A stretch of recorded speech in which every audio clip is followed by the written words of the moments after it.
You are live on YouTube. Okay, so we can start, right? Yes. Okay, we'll call this meeting of Occupancy, Tax and Tourism together. First item of business is accept the minutes of last month's meeting. Somebody want to make that a motion? Motion by Supervisor Wild, second by Supervisor Stroud. Any discussion? All those in favor? Aye. Aye. Opposed, carried. All right, we'll go through our resolutions, and we have a lot of folks here that would like to speak to us today, but we'll go through these 5 action agenda items first. Resolution to amend county budget to recognize receipt of Empire State Development matching funds in the amount of $33,422. Somebody want to make that motion? Motion by Supervisor Merlino, second by Supervisor Stroud. Discussion. Any discussion? All those in favor? Aye. Opposed? Carried. Number 1 is A is done. B, authorize the continuation of municipal agreement for 2022 with the Village of Lake George to provide funding for promotion space at Lake George Visitor Center, amount of $25,000. Somebody would like to make that motion. Motion by Supervisor Wild, second by Supervisor Merlino. Any discussion? All those in favor? Aye. Opposed? Carried. C, authorize Warren County Tourism and Convention Development Agreement for 2022 with Adirondack Civic Center Coalition for Occupancy Tax Special Event Funding in the amount of $250,000. Somebody want to make that motion? Motion by Supervisor Stroud. Do we have a second? Second by Supervisor Hogan. Discussion. Go ahead, Supervisor Wild. Thank you, Mr. Chairman. Just for recall, can you help me understand? I thought this was a 5-year agreement we made with the Civic Center. We're in year 4 now? No. Go ahead. You have a 5-year agreement for capital costs for $100,000 per year. This is a yearly resolution. Supervisor Hogan. What year are we in for the capital cost agreement? We are we're going into our 2nd year. What? Really? Is that accurate? I thought we made that agreement several years ago. Not the capital costs. No. No, we just paid it once. The extra 100,000. Correct. Right. Okay. Any other discussion? Let's vote. All those in favor? Aye. Opposed? Carried. D, authorizing Warren County Tourism and Convention Development Agreement for 2022 for Lake George Regional Convention and Visitors Bureau for Occupancy Tax Special Event Funding in amount of $550,000. Somebody want to make that motion? Motion by Supervisor Wild. Do we have a second? Second by Supervisor Stroud. Discussion. Go ahead, Supervisor Wild. Mr. Chairman, thank you again. Now, a number of months ago, I asked Gina Mincer for some information regarding the way the CVB was structured. It has a board. It also has a very tight connection with the Lake George Chamber. So I had asked for some pros and cons for why she felt it was okay to have this organization tied to the Lake George Chamber instead of being a separate organization. I haven't heard anything along those lines. And to be honest, I don't feel comfortable that I've seen any return on our $550,000 investment. So if it would be possible to put this off until a secondary meeting or until after January, I would appreciate that. Further discussion. Madam Chairlady. Thank you, Chairman Garrity. I know I'm coming into this a little late and I apologize for the other commitment that I had, but what I'm gathering here is a discussion about the money going over to the CVB, and perhaps it's a good time for our budget officer. When we had this discussion earlier, a contract hasn't been approved. The money was approved in the budget and set aside. So couldn't we have this discussion, next month? Or there was a audit that was requested of the CVB that's been done. chamber CVB, and that's something that Mike Swan's office just finished. And I think Gina and I have both talked about there being some housekeeping items that were really helpful and just making some tweaks. And it's something that Chairman Garrity and I still need to sit down and go over with our treasurer, who I assume is here somewhere. But I think it's just a matter of the appropriation of the dollars. Like, is there a way, Mr. Chairman, that our budget officer could just touch on it? Sure. Well, thank you. The money is in the 2022 budget. It's budgeted at the $550,000. It's up to this committee whether you're authorized to pay it or not. You know, if you don't want to pay it, don't pay it. Supervisor Bramer. Thank you, Chairman. Sounds like there's still some questions. I'd like to see some more of the documentation, like Mr. Wild mentioned, the division between the chamber and the CVB. And if we're still looking at the audit in the treasurer's office, I think we just bump this off to next month. Thank you. If somebody wants to table it till next month, I don't know how that will affect the finances of the CVB board, but Yeah, Mr. Chairman, I'm concerned a little bit about it, what it would do to the CVB. Maybe we can have a special meeting before the next board meeting to specifically go over the CVB. In that way, I still assume we're going to provide some funding, but there needs to be some answers. So we don't want to leave that organization hanging. yep. Yeah, I have not seen the audit. I've asked to see the audit and I know the treasurer was gone. So as soon as we get to sit and talk about the audit and look at the key points, if there are some key points, I really don't know what the audit says right now. So, I mean, I just don't want to hold them up. I know we are going to, we have every intention of funding them. And if there's some procedural things that we need to correct, I'm sure we can correct them. I don't know if that's going to affect how we totally fund them, but it's the will of the committee, whatever the committee wants to do. Chairwoman, please. Thank you, Chairman Garrity. May I respond to Supervisor Wild? Sure. Thank you. Supervisor Wild, this audit I have not seen in its complete form, but I have had an opportunity to talk with our treasurer about it. It is my understanding that these are housekeeping items. There aren't items that would hold up a contract. I'm also told, however, that this audit was done at my request in the beginning of January. Any of our contracts that we have, particularly OCTAX, which is, this amount of money, every time we enter into these, we can request audits. So it had never been done. And with bringing Kristen on board and with talking about accountability and occupancy tax and revising all of the forms, this has been an ongoing process for about 7 or 8 months. So from what I've heard from our treasurers, it's not anything that would cause an alarm to the point of not entering into a contract, but it is certainly something that needs to be reviewed, but we need time to be able to do that.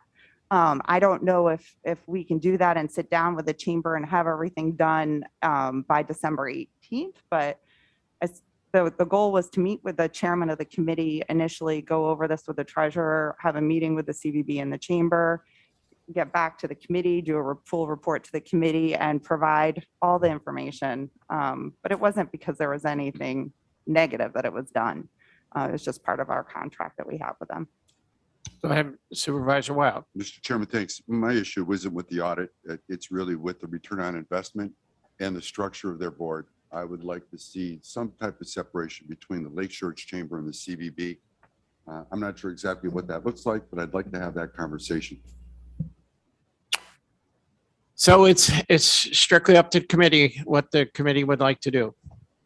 You can either approve this or table it or whatever you want to do. I mean, it is money that we have set aside in the tourism budget for 2022. And I know there are concerns. That's for another discussion. But Supervisor Hogan had her. Supervisor Hogan, please go ahead. It's awful difficult. I know it is. Could we please have that audit shared with all the members of the committee, if not all the board? Excuse me, I didn't understand. What did you say, Supervisor Hogan? Could we please have that audit shared with all of the members of the committee? Well, I'm sure we will when we get it. We have not seen it. I have not seen it. And I don't believe the chairwoman's seen it yet. So yes, we'll share it. Thank you. So go ahead. Thank you. I mean, I don't know that we need a motion to table, do we? Can we just leave it on as a pending matter? I guess my question is, are we going to try to resolve this before December 31st, or are we going to wait and do it next year? That'll be up to the committee. Mr. Chairman, my preference would be get it done this year. How does the committee feel? Yes, no, just get back together in December, Yes. correct? So are we just holding that motion then? I'll withdraw my motion for now. You're withdrawing, withdraw the second, John? Okay. Okay, then we'll move on. We'll try to get this done in later on in December. Hopefully, Ryan, hopefully you can, we can push the treasurer to get copies out to the committee members so we can sit down and talk about it. Okay. E, resolution authorized contract with Catamount Color to print 80,000 copies of the 2022 Warren County Summer Travel Guide at a cost of $21,600. The contract was awarded to the lowest responsible bidder. Motion by Supervisor Merlino, second by Supervisor Bramer. Discussion. No discussion. All those in favor? Aye. Opposed, carried. All right. I have Mike's report on Oxy tax money. Total monies collected through November 12th, 2021, $5,382,554.53. This is an increase of 56.13% over last year and 28% over 2019. Any questions would be for the treasurer, which I'm not, so.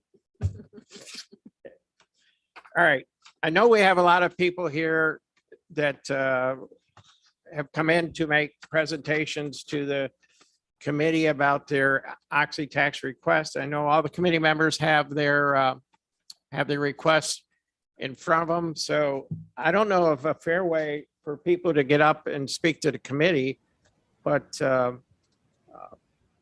don't believe we're going to make decisions today immediately. So if people want to get up and speak to the committee, I guess we'll do it one at a time unless the committee would like to see it done differently. Supervisor Bramer. I just was looking at our agenda, which maybe I don't have the most recent one, but there is a presentation from the Adirondack Cycling Advocates. Is that different than their presentation regarding their request? I'm seeing them saying yes, so. I believe, Oh, I'm I sorry, was going to Joanne. say I I'm sorry. believe so, but you didn't let me.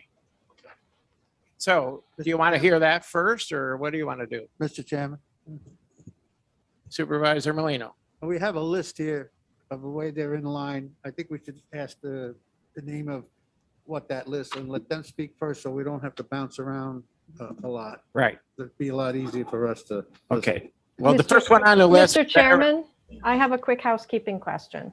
Okay, Are you recognizing me? I'm recognizing you. Thank you. On the list that we received, before we get going, we were told that two events were already, or two amounts were already committed for 2022, but I believe we also committed to the Special Olympics. So if That's I not under, this list. no? And is that money coming out of 2022 or 2021? I'm unclear. Lisa? I believe the resolution for Special Olympics, that they did ask for a 5-year commitment, We didn't. but that was to be revisited, I believe, in 2022. So So we did not commit to Special Olympics. I do not believe we did. Okay. But that is something definitely that they will come back for, to ask for approval. So we are just getting around to paying the 2021. So this will be 2022 money. So in 2022, how much money does this committee have to allocate to these applications? Both these and the ones we will be considering next month. What is the total bottom line?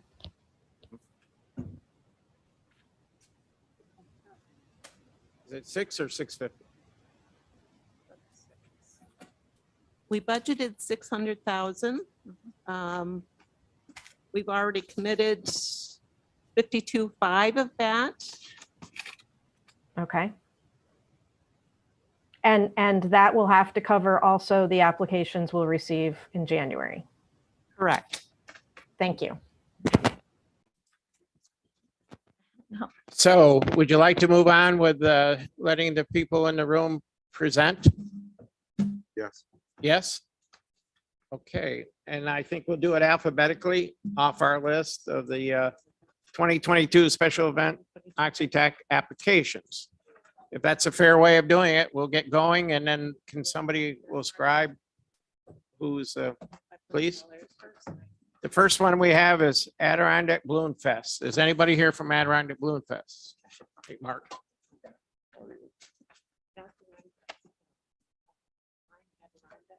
Hi, everybody. My name is Mark Donahue. I am president of the board of directors of the Adirondack Balloon Festival. Next year, well, this year, 22 will be our 49th year. So in planning the 49th, obviously, we're already planning for the 50, the big 50. It is monumental when you think about it. The only other balloon event in the entire nation that's older is Albuquerque, and it's older by 1 year. Albuquerque will be celebrating their 50th next year. We celebrate our 50th the year after. And Kristen and I were talking, and she said, I should bring this to your attention too, in that we're kind of on the East Coast in the Northeast here. The real ballooning in this nation is really out west in Southwest. And the largest event is Albuquerque, of course, brings in 1 million people, about 800 balloons. We've always hovered 3 or 4. Well, we're now knocking on the door of being the #2 balloon festival in the nation. And #2 is currently Reno, believe it or not. So little old Queensbury and Glens Falls is competing with Reno, Nevada to be the 2nd largest balloon event in the nation now. So that speaks volumes too, when you think about what we do with a $200,000 budget and they do with a $2 million budget.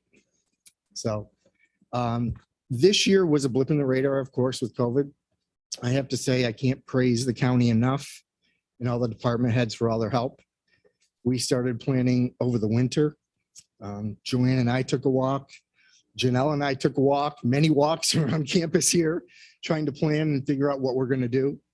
And everybody was so helpful and gracious in their help, and Kevin too. And I just want to mention how thankful we are for all their help. Obviously, we did not do vendors. We did not do food. We didn't do anything. And in hindsight, it seems to be the reason why we didn't. There was no blip in COVID in September, and it definitely helped the cause there. It helped did not help our budget at all, of course, but we got through it. The other thing we did differently this year that we'll probably continue to do, and we'll talk more with Joanne about this. For the first time ever, we did a brochure instead of a program. Usually we do a program that's over 100 pages, and we sell that for a few dollars to get our advertisers out there. We did it was almost a 6-page brochure, opened into 6, that showed all the balloons, all the sponsors, the scheduled events, the major sponsors, and we gave that out for free. And we printed 20,000 of those. And those went over very big. People really love those. So we may be retooling for 22 what we do. Do a smaller program, maybe a fancier souvenir type program, and still do the free brochures, because the brochures were a really big hit. So we don't anticipate many changes for next year. It's really a carryover year to get to the big one. And we'll be talking a lot more about the big one with you ahead of time, because we do want to really make it special if we can. Appreciate it. Thank you, Mark. Number 2 on the list was Adirondack Cycling Advocates.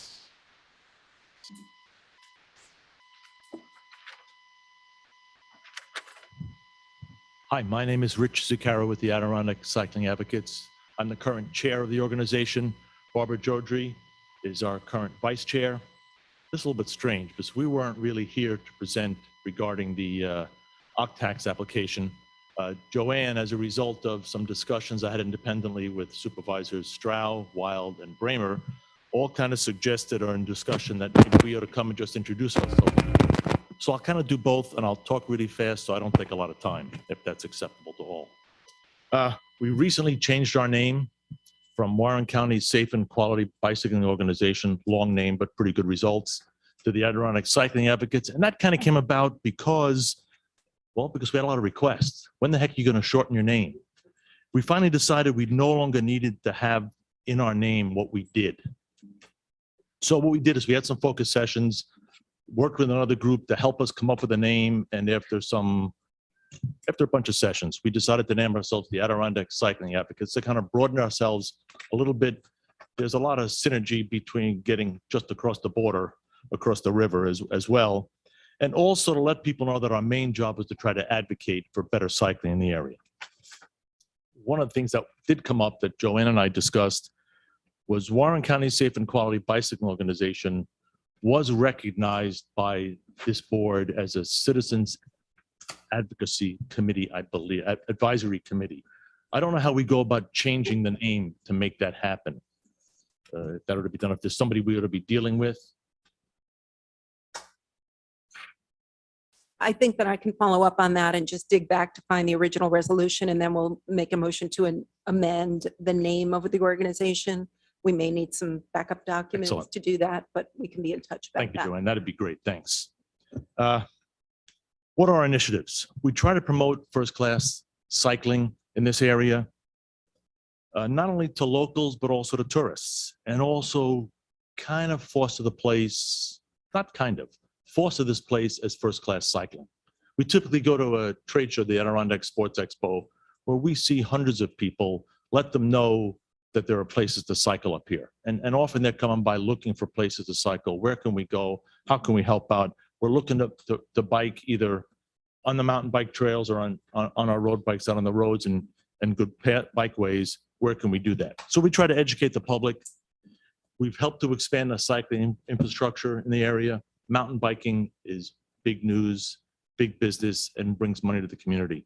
And we've helped throughout 2021. We've helped with that. We've funded a bunch of trails, Gurney Lane South, Halfway Brook Trail, Rush Pond, the Hub Brant Lake mountain bike trails. We've all helped fund and foster all of those.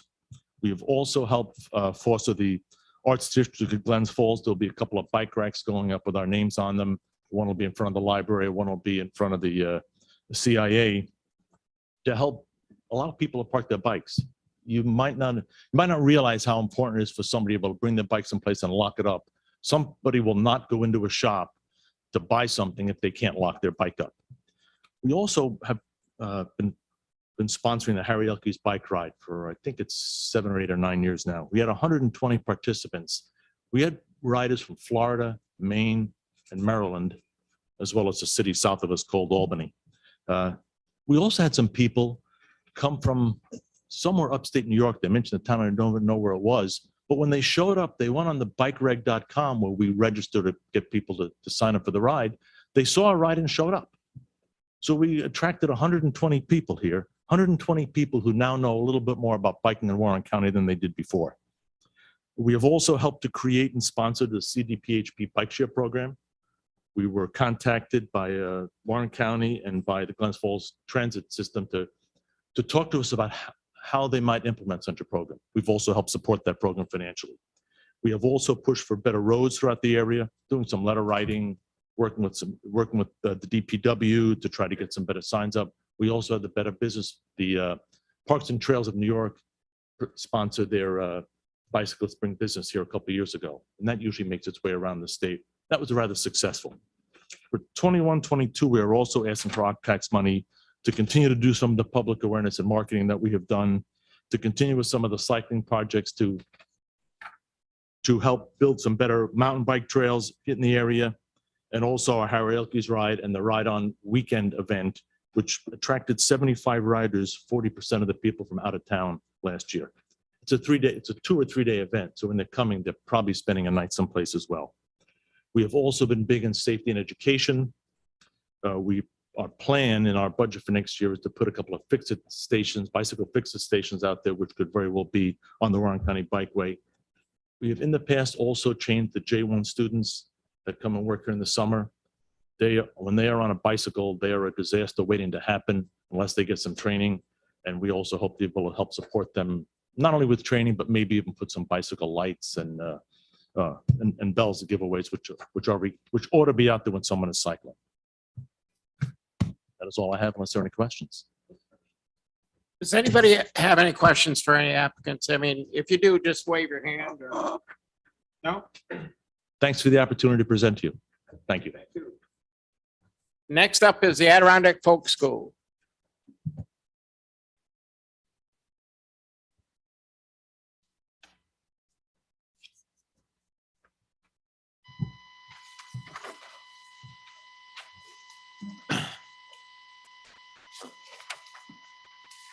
Thank you. I'm Scott Hayden, Executive Director of the Adirondack Folk School in Lake Luzerne.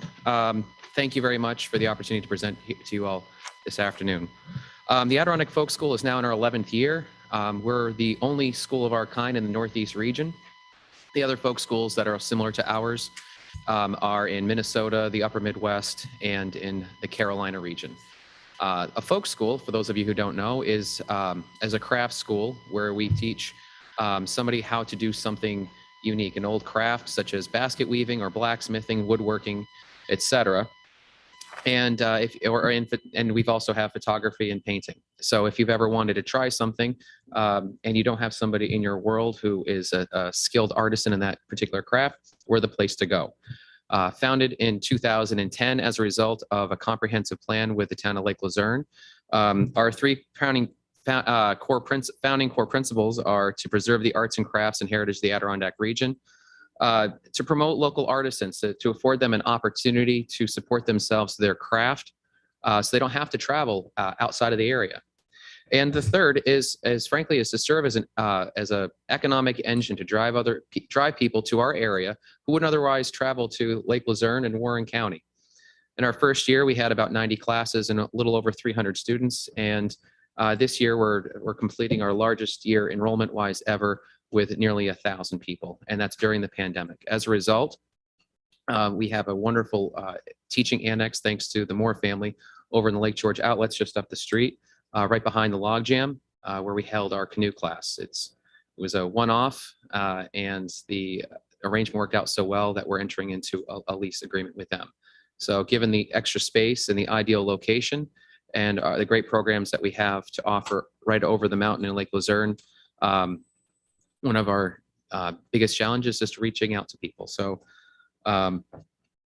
we focus our market on adults 40 and plus with a household income of $100,000 or more is typically our wheelhouse for students, although we accept adults of all ages, of course, from 18 to the upper 80s. It's a wonderful place. If you haven't been there, please, I'd love to give you a tour of the folk school.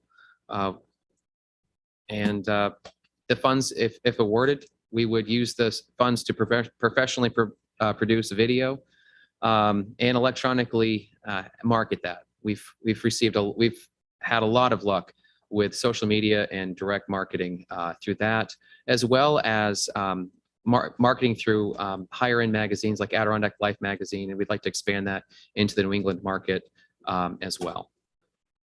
So part of the Adirondack Folk School is this area where the other things to do are a big reason why people come here from Long Island, Western New York, Pennsylvania, New Jersey, New England. The other folk schools that are around are in very remote areas where we're within 4 to 6 hours, as it's well documented by this group here. There's plenty to do. So it would be great to highlight not just the folk school, but the other things to do while you're not taking a class. So okay. Really appreciate it. Thank you very much. Thanks, Scott. Any other questions? Okay, we'll move on. Next would be the Adirondack Naras Nationals Car Show. Anybody? Okay.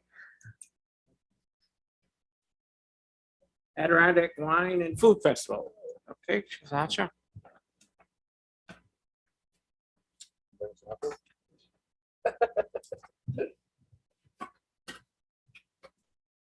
Good afternoon, everybody. Thank you for giving me an opportunity to speak.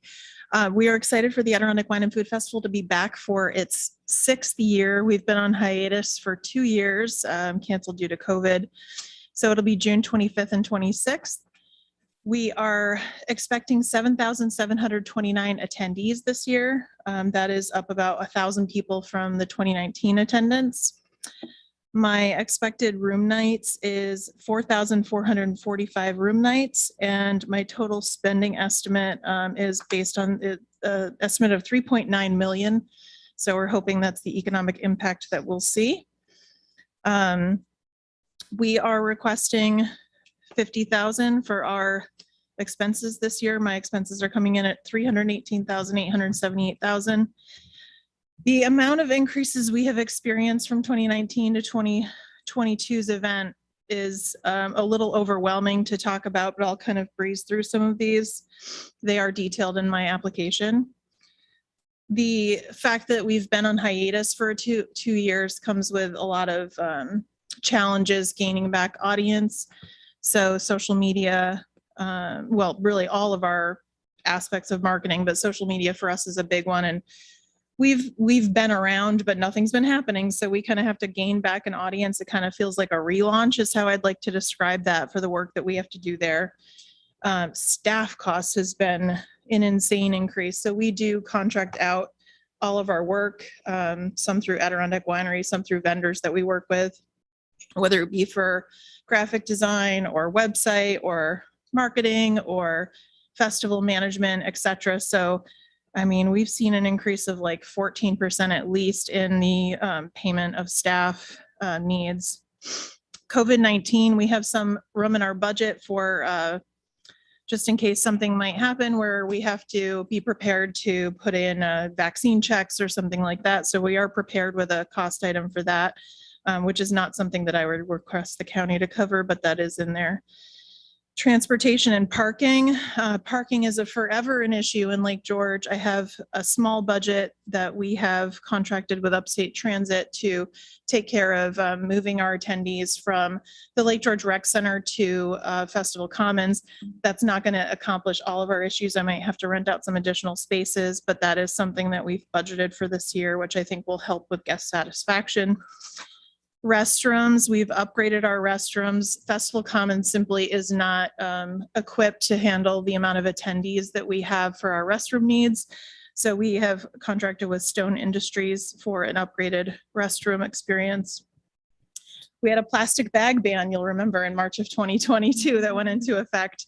That does affect us. We give out attendee bags, so we had a huge cost there that we have to make up for that we didn't have to worry about before. And then, you know, we're adding to experiences, so not to talk about all the negative, but we're going to be putting in a new VIP experience, which will involve VIP private cabanas, which is something I'm really excited about for our area because we don't have a lot of like upscale events. So not that our event is like totally upscale, but this will be, I think, an upscale experience for our area. And I think it'll attract some people with a little bit higher income, even than we have already, who will, you know, be renting out these cabanas for 10 people, their group of VIPs. And so I'm really excited about what that could create. We also have bigger and better plans for our culinary tent. And I know that's going to cost me a little bit more money, but I'm hoping it'll be worth every penny. I mean, it's kind of like an attraction in its own. So I'm excited about that. Otherwise, I would just say that, you know, we had the challenge of when we had to refund all our tickets, we also had like all these vendors that had already contracted, something like 75 vendors, which we hope they'll come, but that money is kind of like long gone. So, you know, we have like, I don't know, I got to get to about 120, 130 vendors, but that revenue is like not for this year. So we kind of have that issue. Let's see what else. Otherwise, I just want to say a little bit about our demographics. So for those of you who are not aware, we have about 66% female and 34% male attendees. You and I both know the females make the purchasing decisions, so we like to bring them to town. As far as ages go, we are younger than the average Lake George demographic. We are at, where's my number here? I don't know, I can't find it right now, but we have something like over 54% are younger than that kind of 40-ish age group, which is really huge for our region and bringing events that bring young people who are introduced to the area and come back. And household income is a big one for us. I mean, we have definitely a higher household income than the average Lake George tourist. We are, let's see, somewhere around 60% is over 70,000, 75,000. So that's a good number. And then we bring attendees from 32 states and Canada. So I know you guys have a challenge of where to put your money this year, but we do appreciate your consideration. That's it for me. Thank you. Any Questions? questions?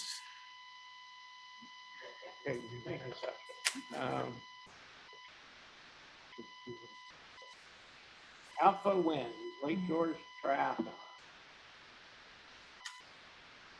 There we go.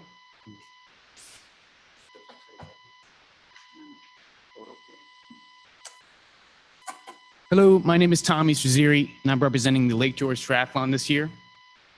We purchased this event last year, so we're the new owners from Adirondack Race Management. And some things about me, if you don't know me, this is a 14-year event, but this is our second year doing it. My family has a house on Green Island, and my sister owns a Sunrise Cafe in Bolton Landing. So I always give a little promotion when I'm up here. I take 10 seconds, but it won't take too much more. So 2021 was a success for us for our first year running it. We had 586 registrants. And for those of you who don't know, triathlon swim, bike, run, we're down by $1 Million Beach on Dog Beach. So, and 460 people participated. We also held a triathlon camp, a training camp in August, and to get ready for a September event. So we had 12 people in August for the weekend to spend some time taking around Lake George, and they ate and they swam, biked, and run around the village. So it was a really nice event.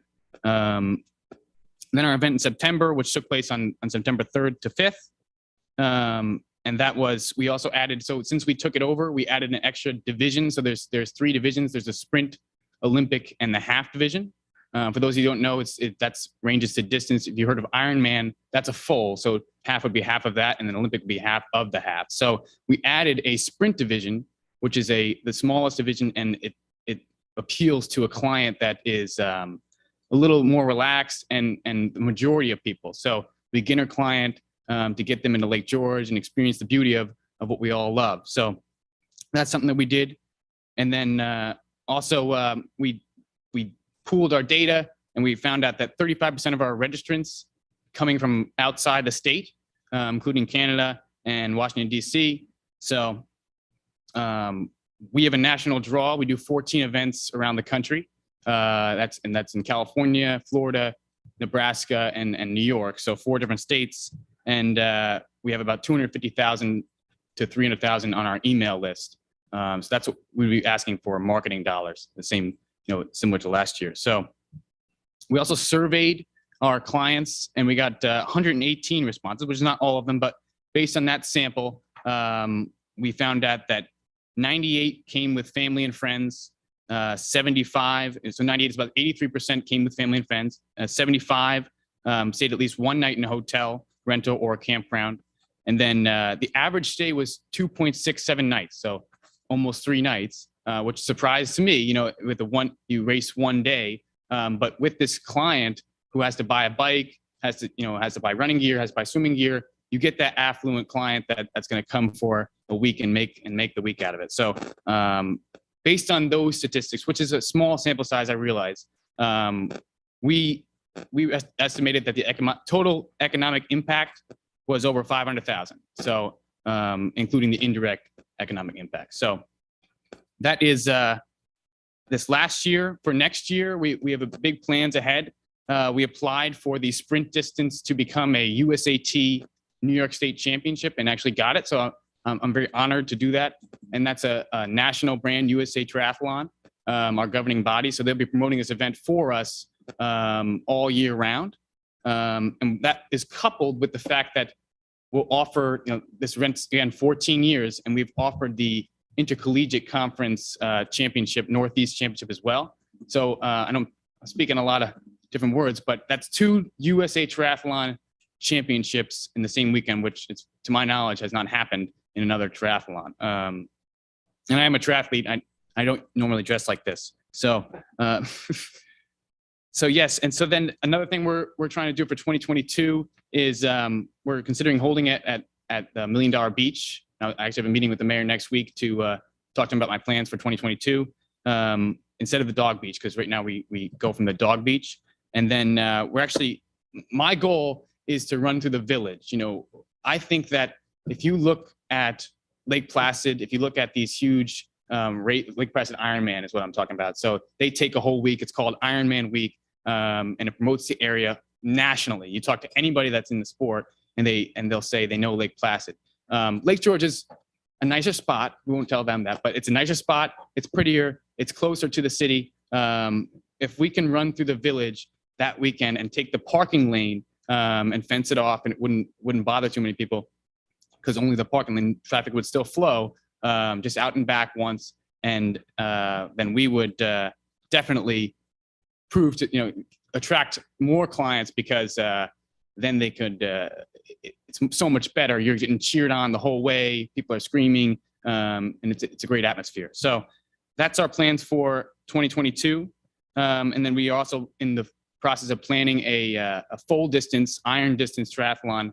I call it the Alpha Distance because I'm trying to redo that branding. But that's for 2023. So I'm in the process of planning that. That's very complicated. It's a long distance, so still working on that. Our projections for 2022 are, so last year, again, around 600 registrants. With these new changes and the fact that events are getting more consistent, we expect double that, 1,200 registrants. In the past, this race with Randy Rath, Adirondack Race Management, has had 800 or 900 registrants. So we expect 1,200. Not that I'm saying I'm doing better than Randy. He was great.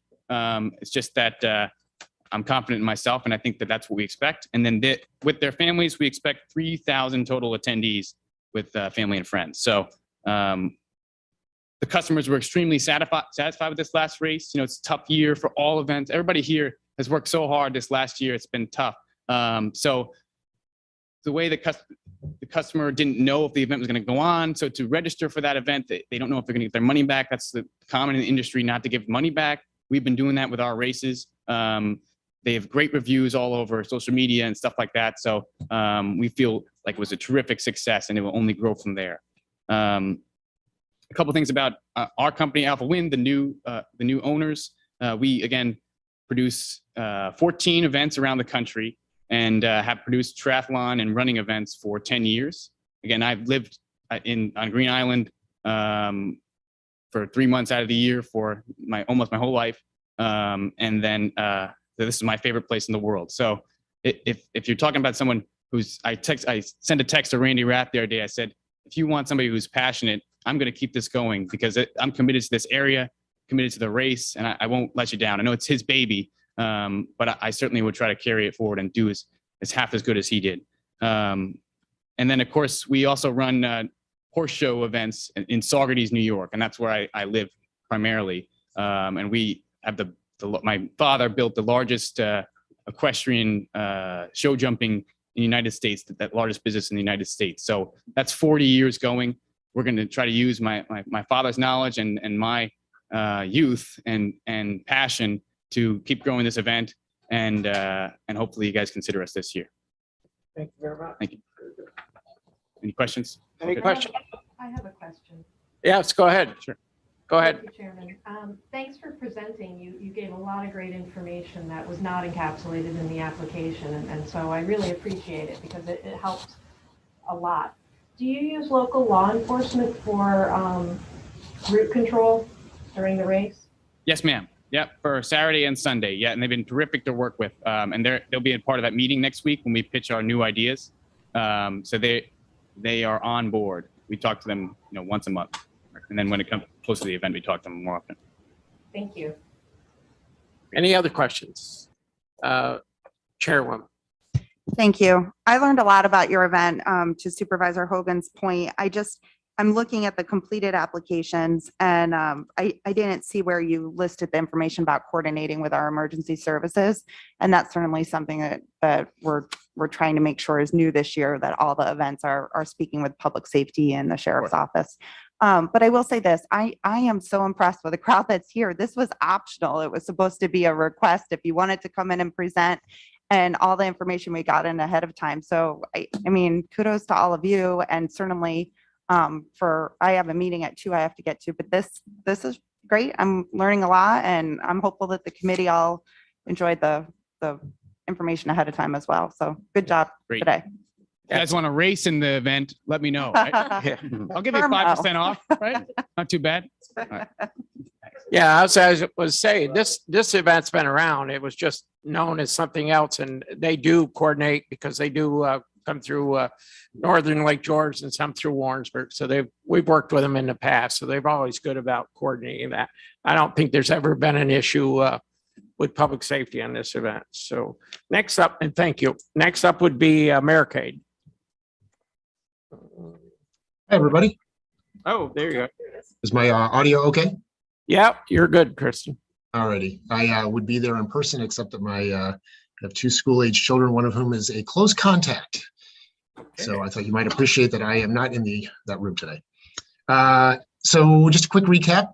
Americade happened this year, happened at the end of September, and thanks to, in no small part, to lots and lots of community members' help. This was a rather challenging year. And the approach that we took this year was an entirely outside Americade. We made everything that we possibly could be outside. And as Mark was mentioning regarding the Bloon Festival, following the Bloon Festival and Americade, it was noted that the large events, presumably our 2 events, took stances that did not result in increased numbers, which we were thankful for. So we scaled Americade back, we moved it outside, we made a number of accommodations. Hopefully in June of 2022, we won't have to do that, although that's entirely possible. And all the event operators here face that great uncertainty, which adds a great deal to the complexity of all of our events. And Americade, given the scale that it is well, we've learned how to be very accommodating, flexible, and we're going gray while we do it. So for 2022, we are optimistic in that the event will return to its normal size and scale. Certainly, there's great interest in the marketplace. A lot of motorcyclists are extremely motivated and excited about Americade in June. The motorcycle industry is very motivated. They are calling us and we're calling them, and we're trying to put together what they will be doing next year. And the profile of Americade continues to change a little bit. You might not be aware of this, but change a little bit in an effort to accommodate younger riders, to try to facilitate longer duration stays, and to try to remain fresh and relevant to the motorcycling industry. And it's worth noting that while many of you presumably aren't motorcyclists, Americade in the National Motorcycle schedule is unique. We are a very large event, but we are very much unlike every single other large event that's out there. We are a motorcycle convention first and foremost, so there are a handful of us that work year-round to make this event happen. And we work to make it happen in ways in which the community likes. A lot of major motorcycle events are not embraced or loved by their community. And we work very hard to make sure that we remain a highly respected event in your eyes and in the community's eyes. And we take great pride in that, as well as being a good partner to the community, as well as generating, quite a bit of charitable funding. I mean, we've done that now for nearly 40 years. So we take great pride in what we do, and it's in no small part to the support that you've provided. The application that I submitted, frankly, I'm glad to see that you are asking for greater financial information. I have for years thought that that is a prudent move to remove any sort of ambiguity about what an event does and what costs it incurs and what impact that it has. The odd thing with Americade is that it is so large that it's difficult to track our real world impact. There are a countless number of people who show up from whom we don't get contact information. That's just the nature of drawing tens of thousands of people. So I always defer to my community partners for that impact. Warren County Tourism, like George Chamber, Smith Travel Reports, et cetera, et cetera. They all tell a common story, which is Americade is the largest event in the region, and that it's, you know, people start arriving the prior weekend. We officially start Monday night and we end that Saturday night. I've been told many times that it's the only event that provides a return on investment for the funding that it provides. In other words, that it provides much greater than the $50,000 that it historically and generously has been funded over the years. The return on that investment is quite a bit higher than $50,000. So we certainly appreciate everything that you do to make us happen. And last but not least, as those numbers will show, and as certainly I can personally attest, we are a lean and mean organization. It has been very difficult these past 2 years to keep the ship afloat. And 2022 hopefully will be that rebound year that gets us back on our feet and doing what everybody knows us to do. So with that, I'd be happy to field any questions, and I thank you for your time. And yeah.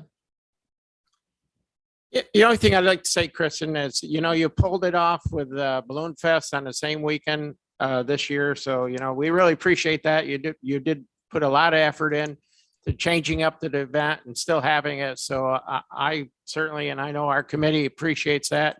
Everybody in Warren County appreciates pulling off a dual major event on the same weekend. So I think that went pretty good. Is anybody else from the committee have any comments or questions? Thank you, Kevin, for saying that. Okay. All right, then we'll go on to the next. Well, thank you. Thank you, everybody. Thank you. Sylvia, are you here? Food Truck Fridays from Horicon. Is Sylvia on, or? Yeah. Would you like to mention this event? I think this would come from municipal funding, but you can still explain your event to everybody. Yeah, I'd like to introduce the chairperson of this event. She happens to be our town clerk, and she also, I guess I could say, she was the founder of the event. This is our 3rd year, and I'm going to turn it over to Krista Wood. Go ahead. Thank you. Hi, everyone. Thank you for giving me the opportunity to speak about this. So Food Truck Fridays. Can you speak up a little bit? Can you? We'll trade places. Okay, thank you. Just turn that and speak right into it. So Food Truck Fridays on the pond. Can you hear me okay? Yes. Go ahead. Okay. This was an event that we planned to basically draw people to our area to try to promote tourism in our area and also in the county. It was very successful. This last summer that we did it, we saw an increase in attendees. We did try to add some new things in there to keep people coming back. We do draw people from all age groups, and we get a lot of positive feedback about this event. We have averaged between 1,400 and 1,500 people this summer, which is kind of interesting because our year-round residents, we average 1,400. So we were pulling in that number each Friday night on average. In 2022, we are looking to add some new things to this event, just to keep it fresh and to keep it moving forward. And for this summer, we did have several of the county attendees, and we do appreciate that. We hosted the COVID clinic, which was very positive and very successful in that. And basically, you know, we want to keep this going. We want to keep it growing. It's very important to our community and also to the county. We do draw in quite a few people. We were amazed at the number of out-of-state license plates that we saw.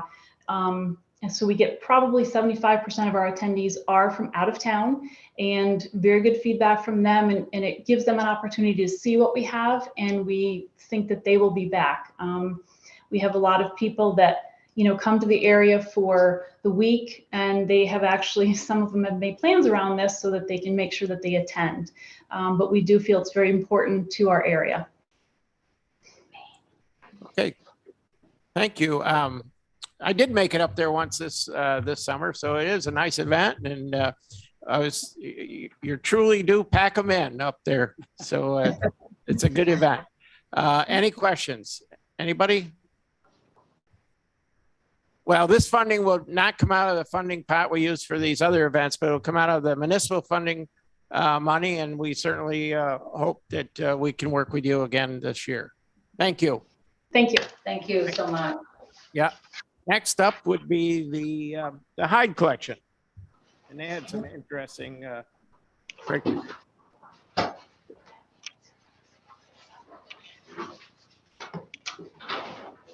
Good afternoon, and thank you. My name is Norm Dash. I'm the CEO of the Hide Collection. And first and foremost, I want to say thank you for your generous support in the past. It's greatly appreciated and helped us a great deal in making it through the pandemic.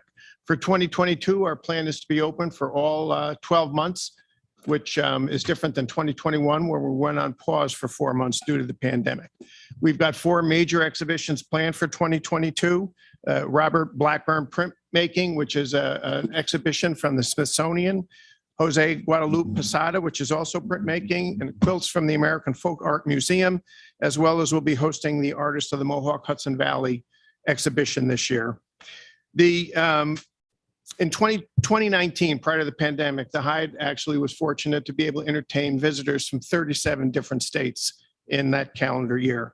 Our goal is to get back to a national draw again to the area.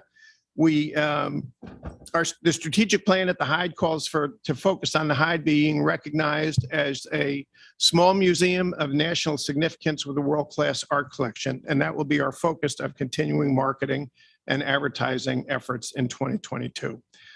That is it in a nutshell. I know you have a lot of presentations, but we very, very much appreciate your support in the past. Thank you very much. Any questions for the Hide? Yes, Sylvia. No, it's not. Oh, It's okay. Norm, thanks for coming in. It's a gem that we have that in Glens Falls. It is a national caliber museum right here. It's wonderful. Thank you. Thank you so much. We do appreciate it. Okay, next would be the Improv Records.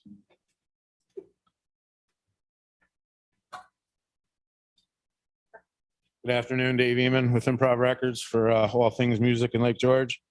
I basically came just to say thanks for this year. The rainiest season I can remember during a pandemic, and you guys helped keep it alive. So I'll get right to what you like with the numbers. So in this year, with the pandemic and the rain, we managed to pull off 15 concerts, 9.5 of which it was pouring. We spent $627,250. We had 10,309 attendees, and this is for all the shows. I'll go through Adirondack Independence after that. Our economic impact estimated was about $1,288,000. Tax revenue about $90,000. Room nights was 4,093. Calculated by our online survey, and then taking that percentage and transferring it to our walk-up, assuming that it's roughly going to be about the same number. There's no way to really peg it. Estimated room revenue based at rooms at 175 average was $716,000. Our estimated bed tax revenue was $28,000. Our overall impact was $2.8 million. And we drew 941 people who had never been to Lake George before, which is a little less than 1%, but still pretty good number of people that had never been. We'll keep them coming back. So we're planning three weekends this year, all based on our Adirondack Independence model. The earlier shows last year were much smaller because we were very restricted on how many people we could have at Wood Park. We were at a 700 capacity. So we were setting up a full festival production for bands that would play, say, a 500 cap room. But we did it because, you know, you got to do something. So the Adirondack Independence Fest, we increased to 3 days this year, which ended up adding 1,200 nights to our room nights. So just for the 3-day weekend of Adirondack, we had 3,449 room nights. That was 644 people that had never been to Lake George. Our estimated attendee impact was 608,000. Our estimated hotel impact was 603,000. Total estimated money spent in the area was $1,211,000. Our estimated tax revenue was $84,800. Our estimated bed tax revenue was 24,143, and we were awarded 25,000.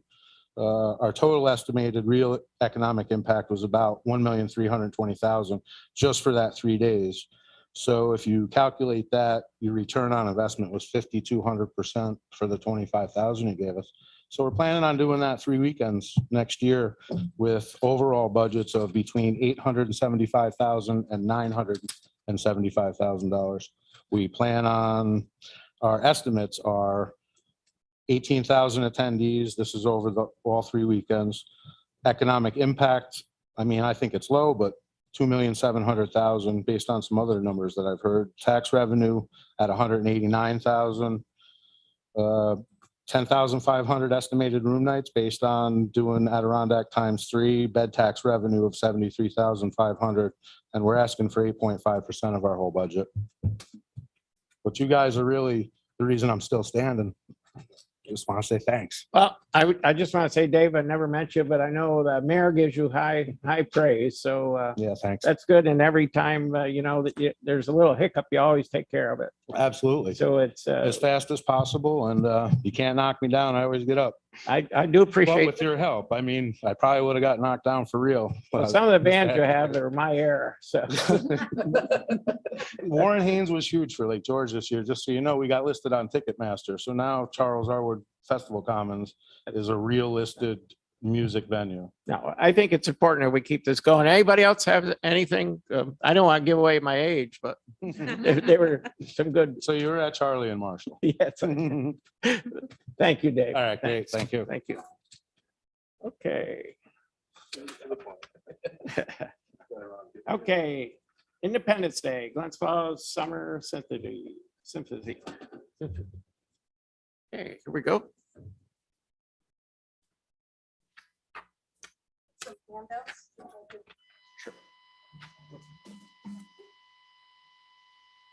Hi, my name is Jennifer Brink. I'm the Executive Director of the Glens Falls Symphony, and we are a professional orchestra.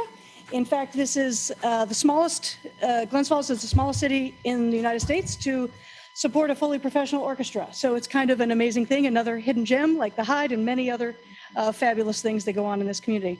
And so we do regular concerts during a regular indoor season from September to May. Obviously, like all performing arts, we were impacted by COVID, but during the 2021 season, we were able to raise funding to buy camera and editing equipment, and we put on a virtual season.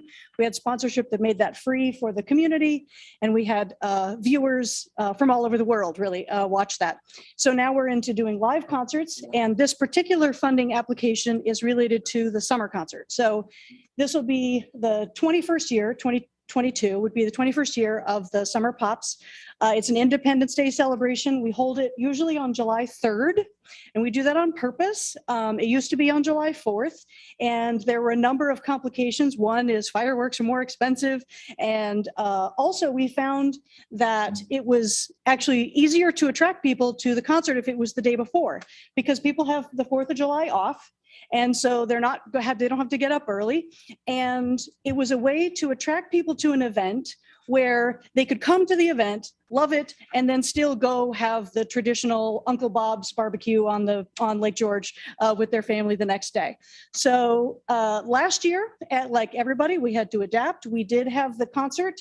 It was on July 24th instead of the 3rd, but that had to do with the restrictions and when the restrictions were lifted. And despite all the challenges, we had about 2,000 to 3,000 people. Usually we have 5,000 to 6,000.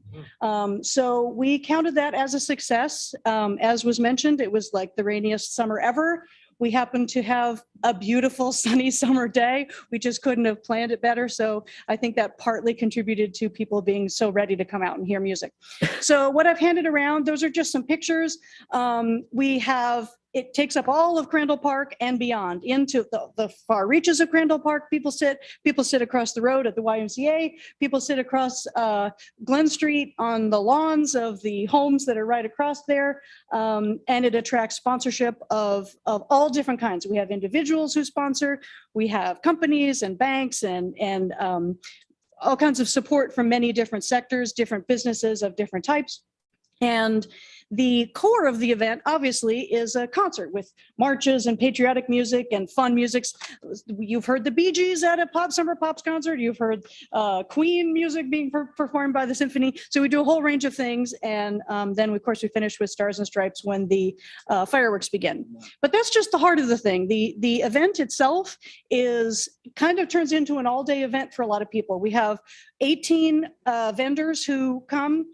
Most of them are food vendors, but we also have bounce houses and family activities. And so there are a number of people. You can see in some of the pictures where some people have planted themselves on the lawn and they've brought their picnics. Some people even bring sort of rooftop tents so that they're out of the sun.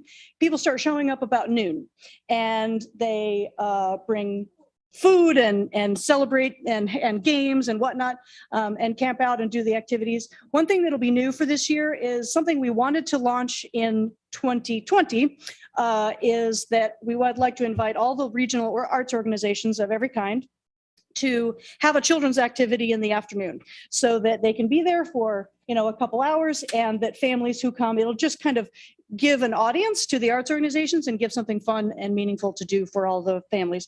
So it's a multifaceted event. There also is a antique car show that is there.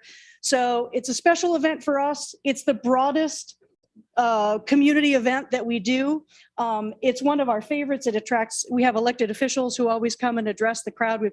The Supervisor Strauss has spoken, Betty Little has spoken every single year for many years now, Dan Stack, et cetera. So it feels, I think, to a lot of the people who attend, like it is a civic event.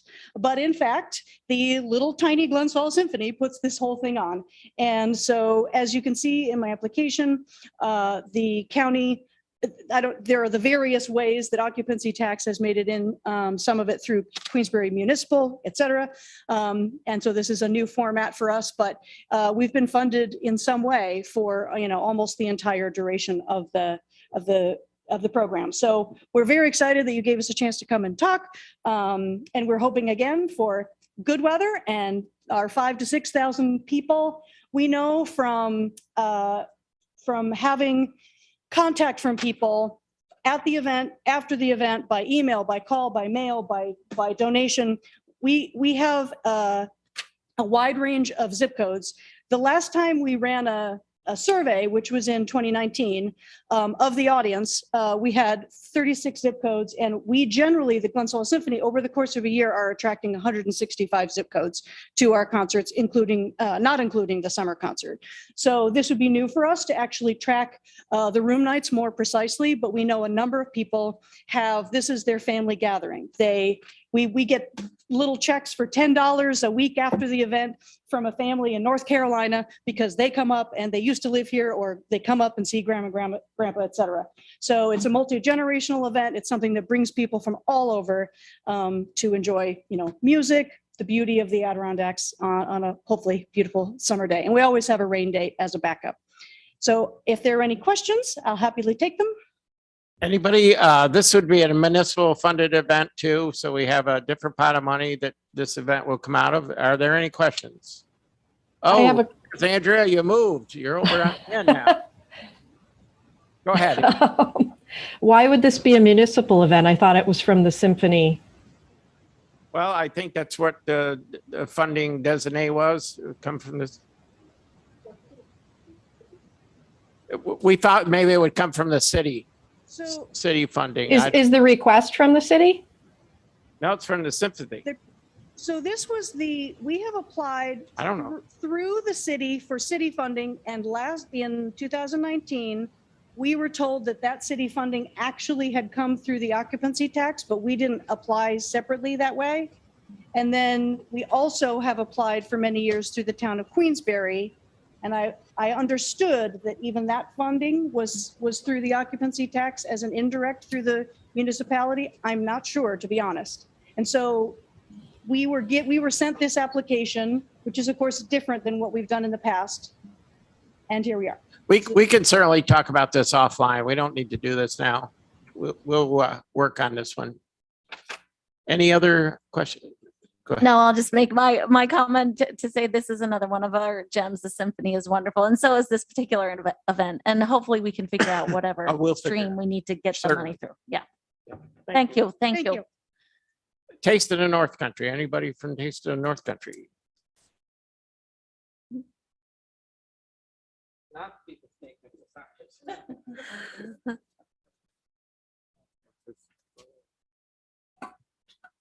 Hello, everybody.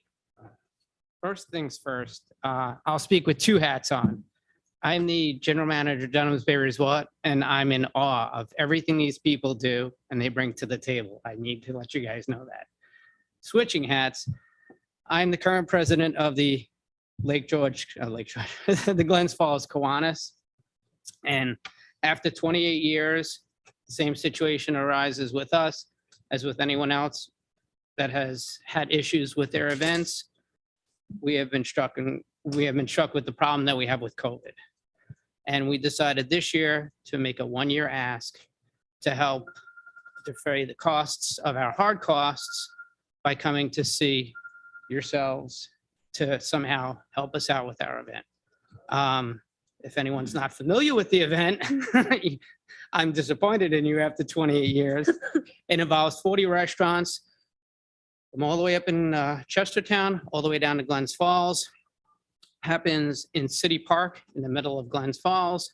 It involves close to 4,000 people in that one-day event and generates enough money where we're able to help organizations like Big Brothers Big Sisters of the Southern Adirondacks, Glens Falls Youth Center, Leap Head Start, Monroe Community Center, and many, many other events that we also, many other organizations. We're completely nonprofit. This is done with 64 members, with a committee of maybe 12 members. And again, serving 4,000 people in one 4-hour period. This year, we have spoken about why we come to see you guys. And again, the equivocal beds and heads. And the only thing that we can ask is that this has opened our eyes to perhaps making this a more lengthy event. And this is kind of a sidebar to something that we're considering working with the restaurants this year to have some type of an ambassador program where any of the restaurants that are joining us on Sunday will in turn have something happen to them on Friday night, Sunday, and which in turn will have something happen to them on Saturday night. So say we will call attention to the fact that they're part of our event on Sunday, and people should be visiting them on Saturday night to, again, increase their money and, again, the actual event itself. So that's really it. It's kind of a weird thing to be asking something for just one time for some help. But again, this is something that we've decided to ask for, and I come in place for the board, I guess. Okay. Does anybody have any questions on this event? I see none. Okay. Thank you again, everybody. Next up, Lake George Arts and Crafts Festival. There we go. Okay. Hi, my name is Tim Cianciola. I'm here with my wife Jenny, and we own Craft Producers. And we actually do the Lake George Art and Craft Festival and the Lake George Barbecue Festival. We have been for over 20 years producing events in the Northeast. We've done art and craft festivals, beer festivals, and we have several events that have been nationally recognized, in particular Manchester Art and Craft Festival and the Stowe Art and Craft Festival. Last year, as everybody has said, was an extremely tough year, but we were able to pull off 2 events here for the first time. The, like I said, the Art and Craft and the Barbecue Festival. The first one was done at the end of July, early August. It was the Art and Craft Festival. For a first year event, it was generally a very successful event. We missed a Sunday because of weather, but we still brought in over 5,000 people in 2 days. We also had here for the weekend over 120 exhibitors, 20 or 30 other people, the food vendors, the different staff and stuff that stayed for the weekend. We know from our past events, from this event, that these art and craft festivals draw a relatively mature, woman-oriented, fairly affluent clientele. We saw that at the show. We advertise the show very heavily. We advertise from southern Vermont area as far west as Utica, up to Lake Placid and down into the Albany area. We were very, very heavy on TV. We did WNYT, WABC. This was the first time I worked with digital television. All the ads heavily promoted the Lake George region, Warren County. We did a lot of advertising in Facebook. It was mentioned heavily that you were a part of the show, a sponsor of the show. We also did approximately the same thing for the barbecue festival. The barbecue festival drew about 3,500 people, which for a first year event was great. We also had about 50 people there, which would be the exhibitors and the barbecue vendors. Same thing, we advertise it very regionally. We also have a mailing list of about 30,000 people from our other shows that covers the whole Northeast. We emailed to that list. We got cards back from people showing that they came from the greater, from other states, for the region to the show. Again, for that show, we were very heavy on regional radio. We did a PAML, PYX, The Cat, Froggy, Big Country. You were named in that. The show, this year we plan on increasing the advertising budget, going more into the TV, the digital. So I'm hoping, I am asking for $7,500 for each show to do this. I would like to say I've done shows all over the place, and this is the most support I've ever gotten from any community. Never, ever before in any show have I done has people stepped forward, helped us out with our advertising budget, and done the things that you people have done here. And I can't tell you how much I appreciate that, especially in the past year, as everybody has commented on how hard it was to produce shows. Questions? Do we have any questions? None?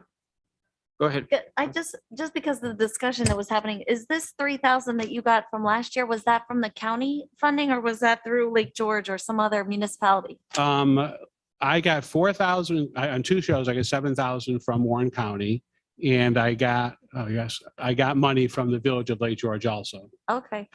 And I was at 20. I don't have it for me. $2,500, $3,000 from them toward the shows. Any other questions?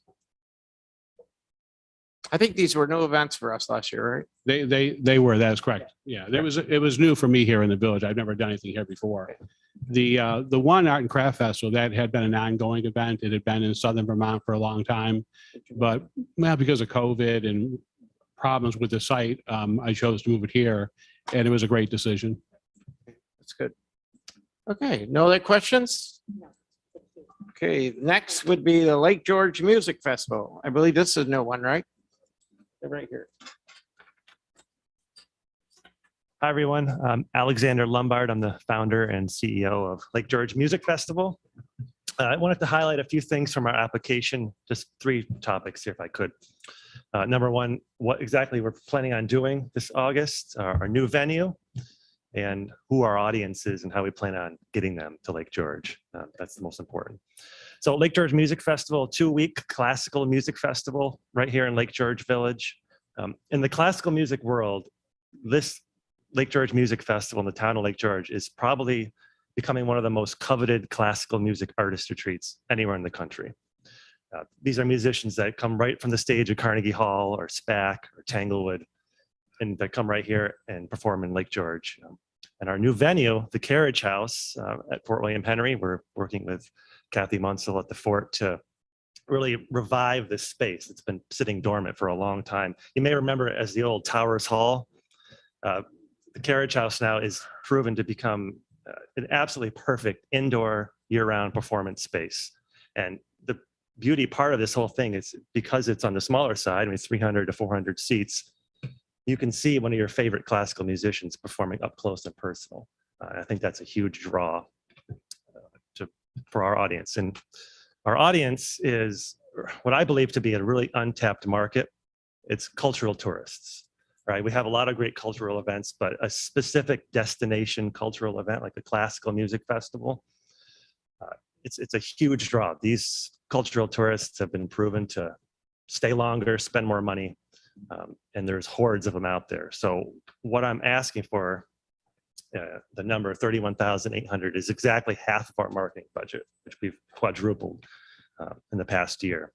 And all this money is going to be spent outside of Warren County to specifically target these cultural tourists. And I'm talking about big media outlets like USA Today, Wanderlust, Travel and Leisure Magazine, and of course, all the classical music specific magazines out there. I think for us, nothing is more important than growing this event into a absolute destination classical music event. We've got a great venue, the Carriage House. We have a beautiful place to do it. And we already established this music festival for the past 12 years as this really coveted, treasured thing for these musicians, and the audience really enjoys it. So if there's any questions, it's really all I wanted to highlight, just this beautiful venue, these fantastic players, and really making this into a destination event. So this is on the same as like the Jazz Fest they have. Yeah. So it's the same plane as that. Exactly, yeah. Just So different. different type of music. And the really most important thing, this is a niche audience, like cultural tourists. So whether you like motorcycles or classic cars or balloons, it doesn't really, or classical music, doesn't matter. The point is there's this huge horde of cultural tourists that are looking for places to destinate, I suppose. Yes. I have to wait for the chair. Oh, That's Go ahead. okay. Thanks, Chairman Garrity. One of the notes that I saw in our summary materials was about whether or not you have worked with hoteliers to come up with some sort of package Yeah. deal to get people to stay. And I mean, that's what we want, right? For people to stay overnight and Of course. Yeah. spend their money at our hotels and our restaurants and all of that, in addition to your wonderful event. Yeah, that's a good point. And I've worked with a few. It's difficult, it's being in August, it gets somewhat hidden, right? We bring the same amount of people as a lot of the other large events, but because there's already 50,000 people in Lake George, it's somewhat hidden. And I hear it a lot from these hotels. It's like listening to a broken record, honestly. Like, oh, I can't help you in August. Why can't you do it in whatever, April?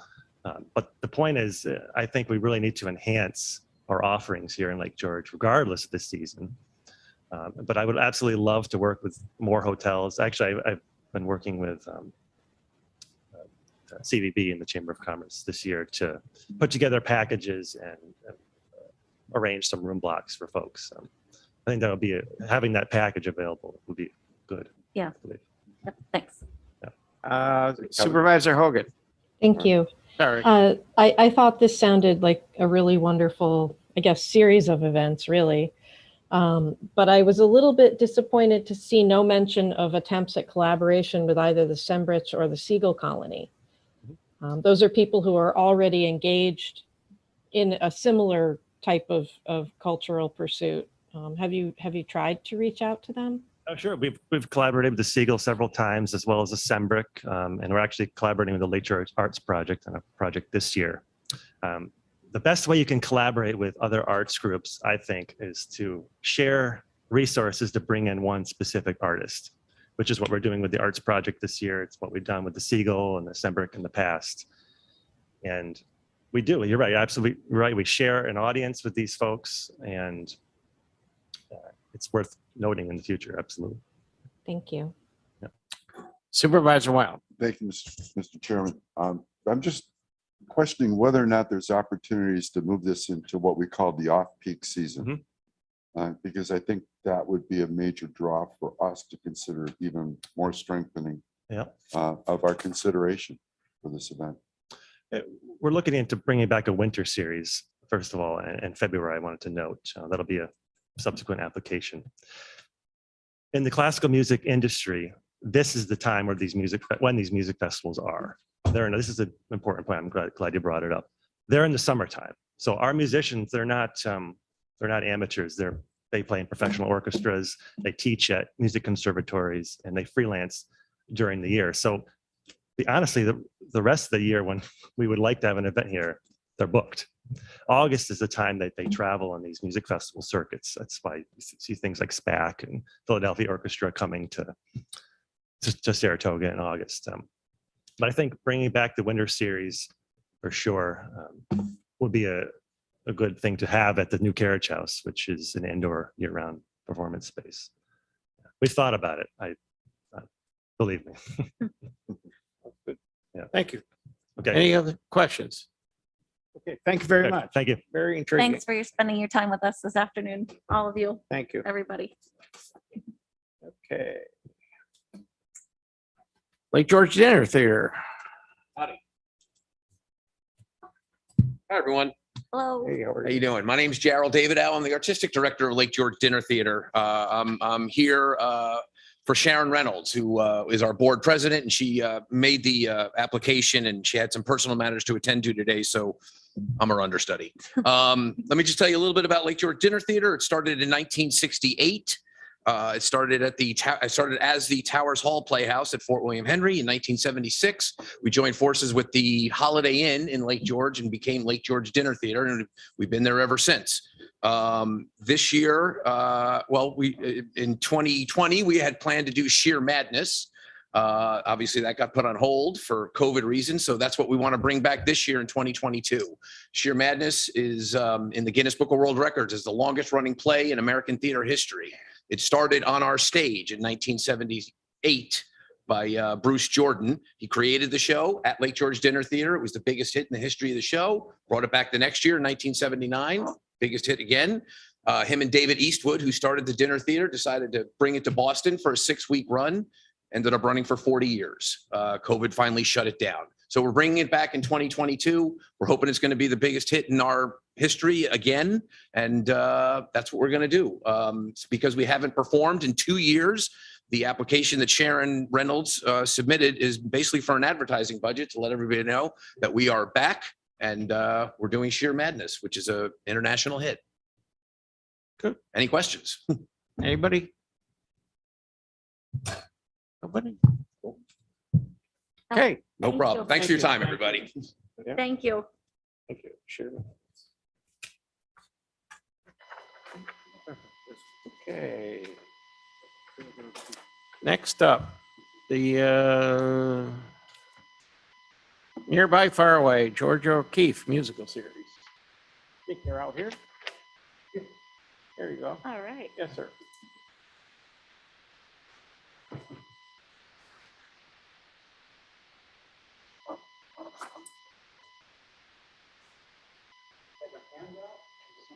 Sure.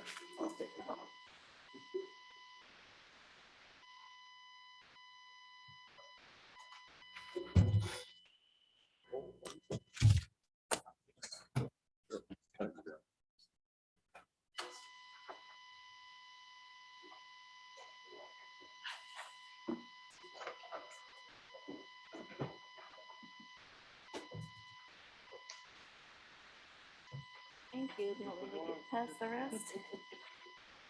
Ugh.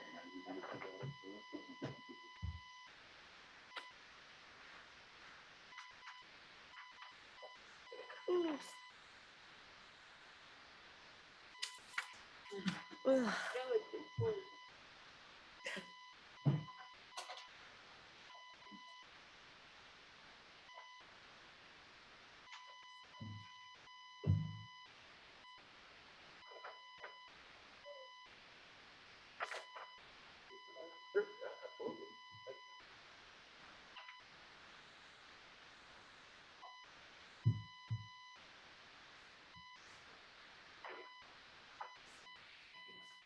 Okay. My name is Neil Herr. I'm the producer of Nearby Far Away, the new Georgia O'Keeffe musical. And whenever you say Georgia O'Keeffe, doors really open. People listen and they will visit. This summer marks the centennial of Georgia's breakthrough years at Lake George 100 years ago. Oh. We plan to celebrate it with an original musical about her art and life with Alfred Stieglitz. A world premiere of 8 performances at the Carriage House, where the Lake George Music Festival is, over 2 weekends. In Lake George.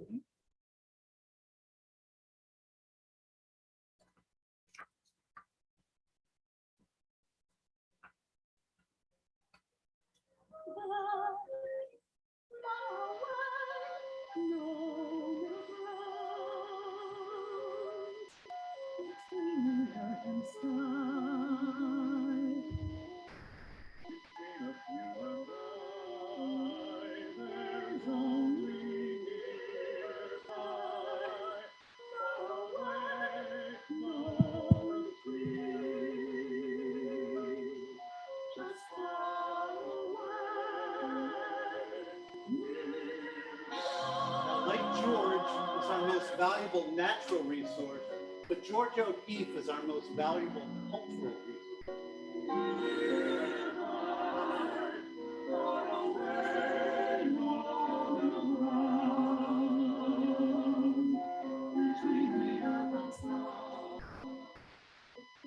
We all know Georgia, America's favorite visual artist, the most photographed painter of the 20th century, an early feminist, fiercely independent, whose work still earns millions every year.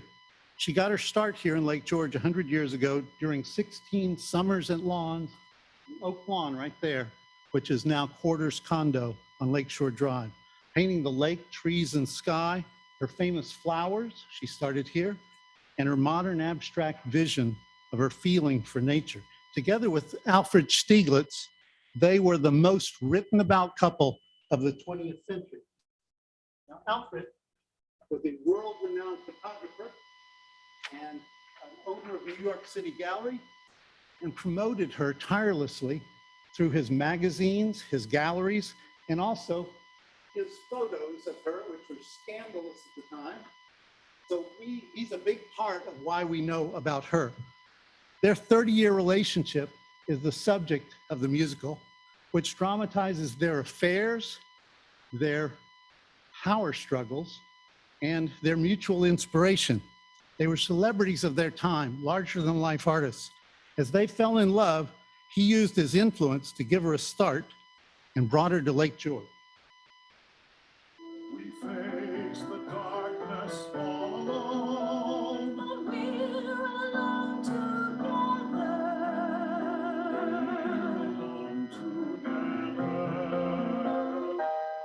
You and I contain such possibility. You and I, your imagination. You and I, together we could really be. You and I, you and I, you and I. And they were soulmates.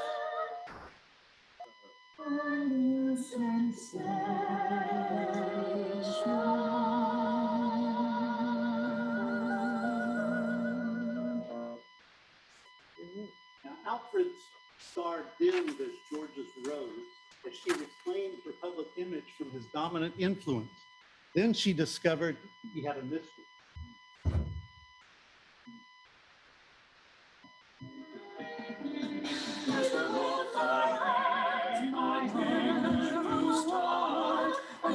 Just to follow the beat of my heart. As I look in my hand, you start. And so just to follow the beat of my heart.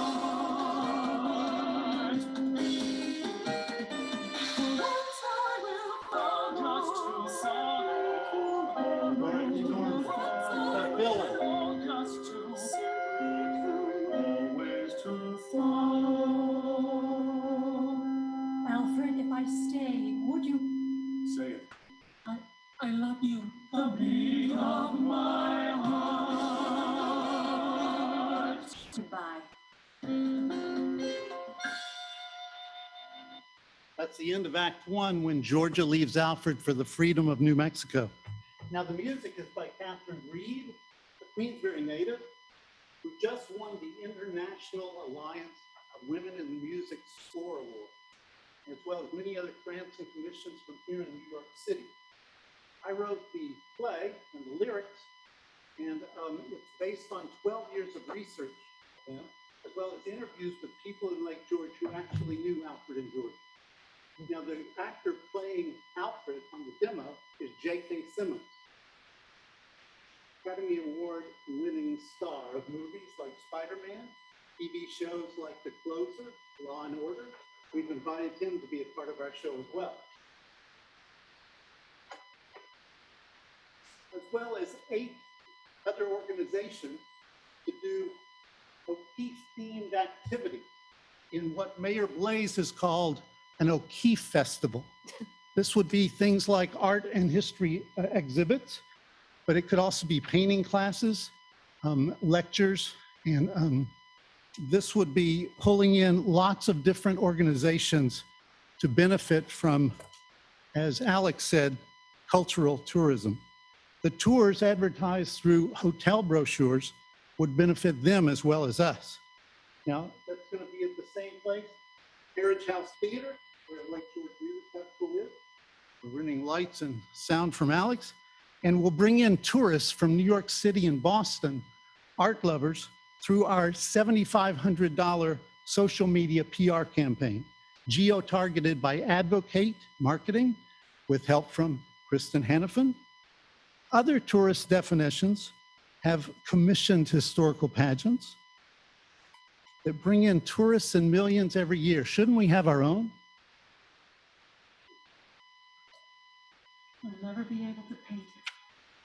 Not the wind, not the land, not the sun on the desert on a bright summer morning.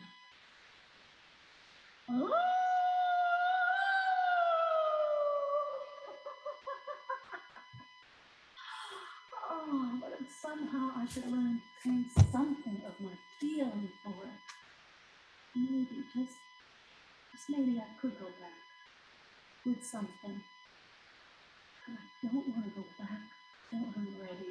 When you say Georgia O'Keeffe, doors open, let's make Nearby Far Away happen this summer in Lake George. Or should I say Lake Georgia?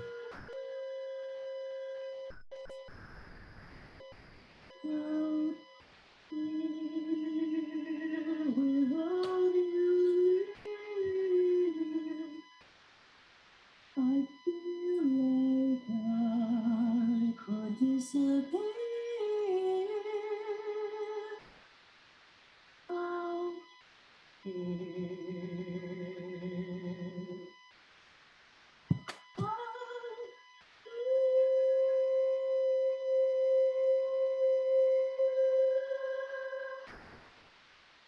Thank you. If you have any questions, we just had an article in the Post-Star about it.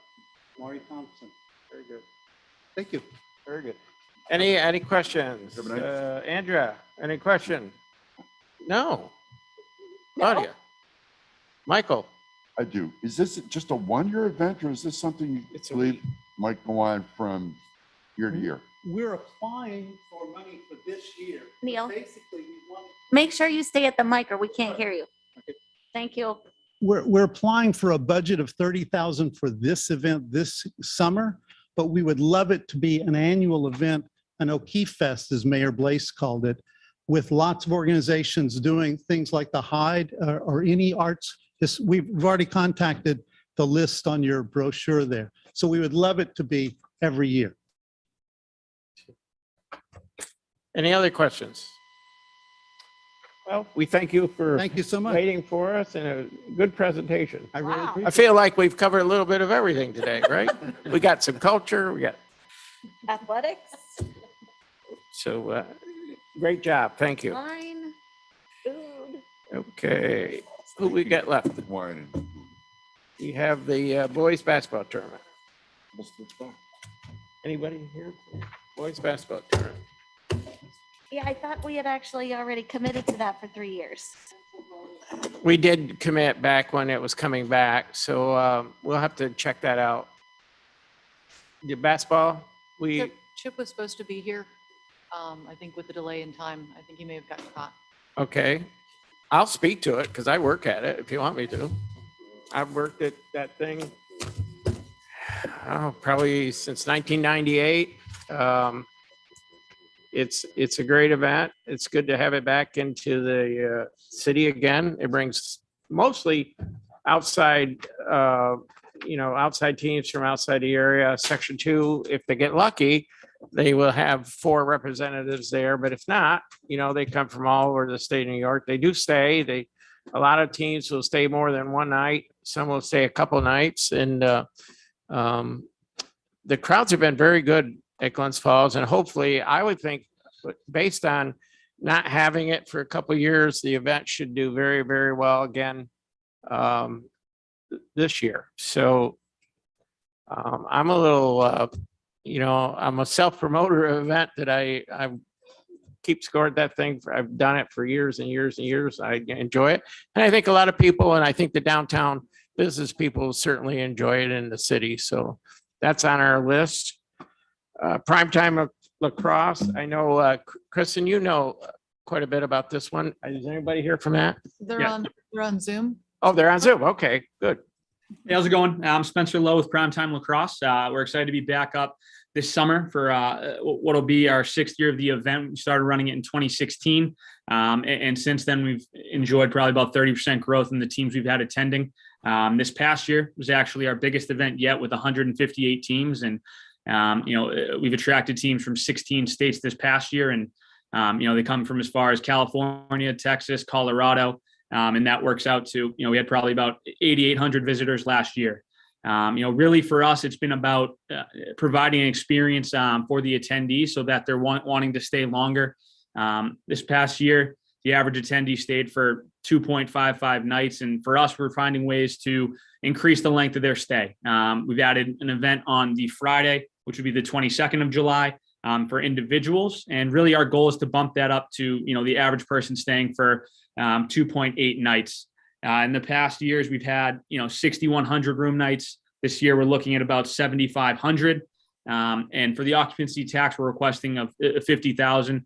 We're looking at an estimated economic impact of about 3.6 million.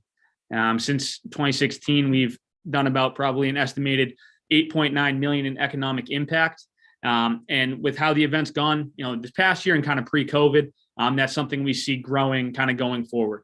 Really, for the kind of occupancy tax funding for us, that allows us to acquire fields, acquire, staff and equipment and all the stuff we need to continue to run an event as it gets bigger.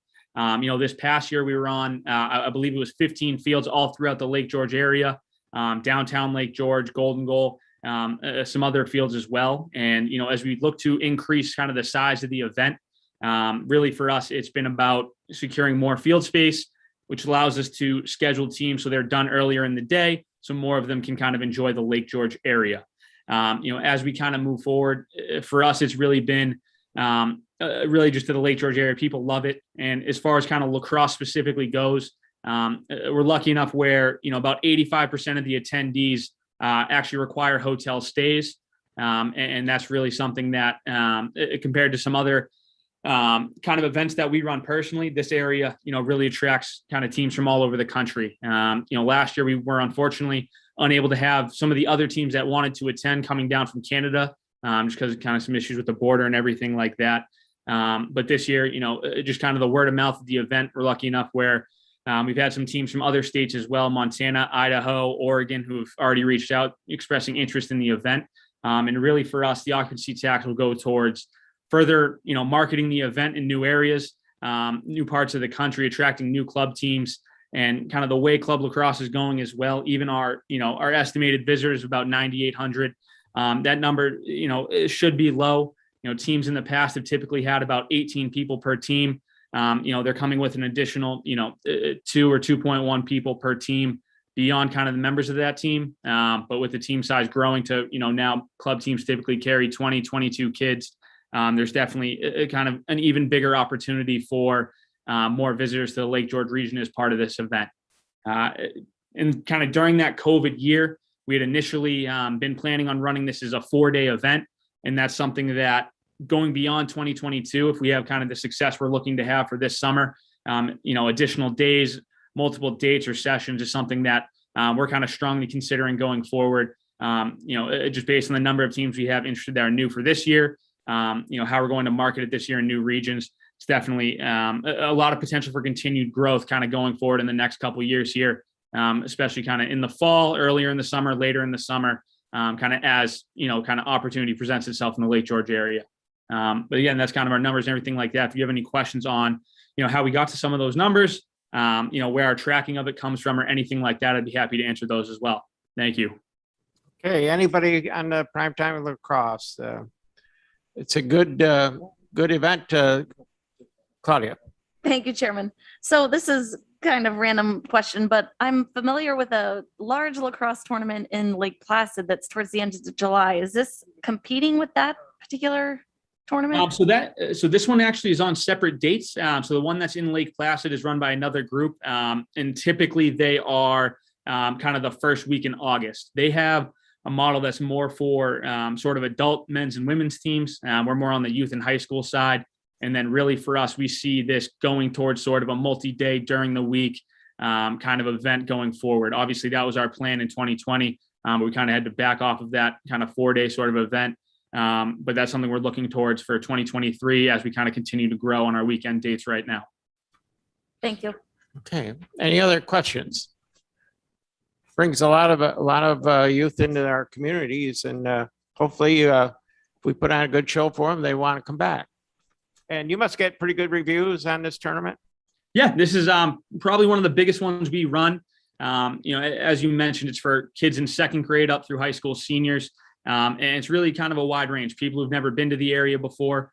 As I mentioned, this year we're projecting out to attract people from probably 25 states plus Canada. And it's really the combination of people who were here as a kid, moved somewhere else, started a lacrosse program coming back. And people who've never been here, one of the groups we had from Texas commented, how beautiful the area was. They're looking to bring more teams up this year. Another team we had last year brought one team. This year they're bringing 16. So just really kind of just the experience in the area. And obviously the support we've had from, Warren County and beyond has really allowed us to attract more and more people, more and more groups. And, especially people who are new to the area. I think, they're really impressed just with everything there is to offer, especially in the downtown area and all around. Okay, very good. Anything else? Okay, I appreciate that. Thank you. Have Thank a good you. day. Thank you. Last but not least is Warrensburg garage sale. The director has actually had a vacation. She's on a vacation, but I can speak to this one again. This past year being an iffy year, whether it was going to go on or not go on. It skipped in 2020, but it was held in 2021, and the town was packed again. About total of probably 250 vendors, maybe all told. Good crowds. They do come back year after year after year. It's not everybody's cup of tea, but traffic was backed up on the Northway all the way to Lake George getting off. One of the things they have done is almost like a 3-day event now, because they do open it up on Fridays to sell, and that brings a lot more people, the bargain hunters, into the town. I think the room nights are amazing. If you look at the room nights, I think it's what they checked that report. I think it was like, is it 10,000? No, they're projecting 2,750. Yeah, but how many nights is that? When we checked it, we looked at the Smith Travel. Didn't we get a bigger number than that? I believe so. You remember that? But there's a lot of room nights. They do fill up all the hotels in Lake George and anywhere they can put people. So I think it's a good event. It's still the 3rd largest event in the county. It continues to be the largest event. And I think it's worthy. And I think all these events were pretty worthy, and certainly opened up my eyes today to a lot of good stuff. So any other questions? So that being said, Andrea, any comments? When are we gonna make awards? I don't know. That's up to the committee. When would you like to make the I awards? suggest we do it sometime within the next month. I can tell you that we have 600,000 budgeted. And it looks like we have 867,500 requested. Well, that's only if you don't count the potential ask from the travel team softball tournament, the Special Olympics.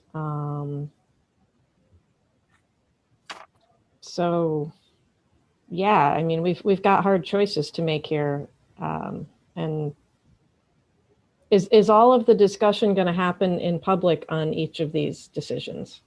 I think we need to talk about them in executive session. I mean, unless you want to do everything out in the open, I mean,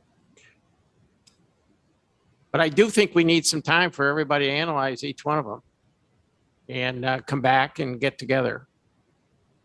Are we gonna share our data on this? All the numbers that we've come up with? Or scores? Yeah, thank you. Sure. What is realistic timing so that we don't interfere with their advertising campaigns and everything else that they need to do for these events? I think that, well, it's not so much their timing, it's the timing it's what we put in place to receive these. What is the date that we said we would score these by and get back to them? Somebody December 3rd. help me here. The chairwoman is saying December 3rd.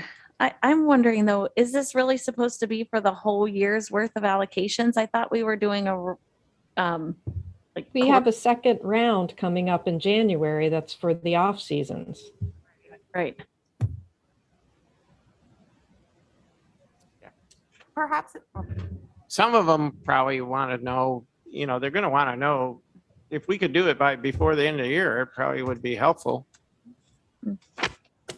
And I would think if we could get together, it shouldn't take us over 2 hours to go through these. If you've done, looked at the scoring round, and we do have to pare them down though. You're an optimist, Mr. Chairman. Well, I mean, I'm trying to be honest about it, fair. There's a lot of good events here. There are. So I have a proposal. Should we just start with figuring out the 2 rounds that we're basically considering here? We need to allocate a certain amount to each of those. Correct? Because we'll need to do the first consideration but we have to reserve for the second round. I guess I don't know, if we're going to stick to the 600,000. Well, why wouldn't we stick to the budget? We can do anything they want to do. I'm asking you, the committee. I'm just one person. So Joanne, what would be your recommendation for allocation? I'm looking for a percentage. Like, what is our best, in your opinion, what is our best play here? Do we give half to in season, half to out of season, 2/3 to in season, 1/3 to out of season? Off the top of my head, I would say 25% to off-season. So the events that we expect to still hear from that are not part of this discussion today: Winterfest, Special Olympics, Ice Castles, Festival of Lights, Chris Kindlemart. That would be for 2022. So those are some big ticket requests, and that's another. We funded those at 200,000 this year. So did Winter Carnival for 2022 come out of 2021? No. Winter Carnival comes out of 2022. So as you asked previously, we have already allocated the 2 for the Winter Carnival and also for the the trail to the fire tower in Hague, 2,500. So that's 52.5. So you're already down to 547,500. But we also probably want to come in with the Special Olympics at 50,000, and that has to come out of this pot of money also, right? Correct. So that's 102.5. Then And- we've got an additional 150 amongst the four that you just listed.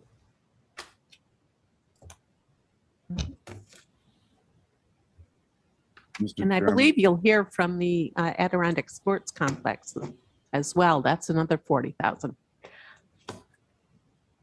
Go ahead. What brings up a question for me? Where are we? Like, I'm confused as to why we have this kind of incomplete list for 2022 in front of us. What are we supposed to be making a decision on at this time, according to the protocol that we put in place? I don't know, whenever that was in the summer, August, maybe. What was that?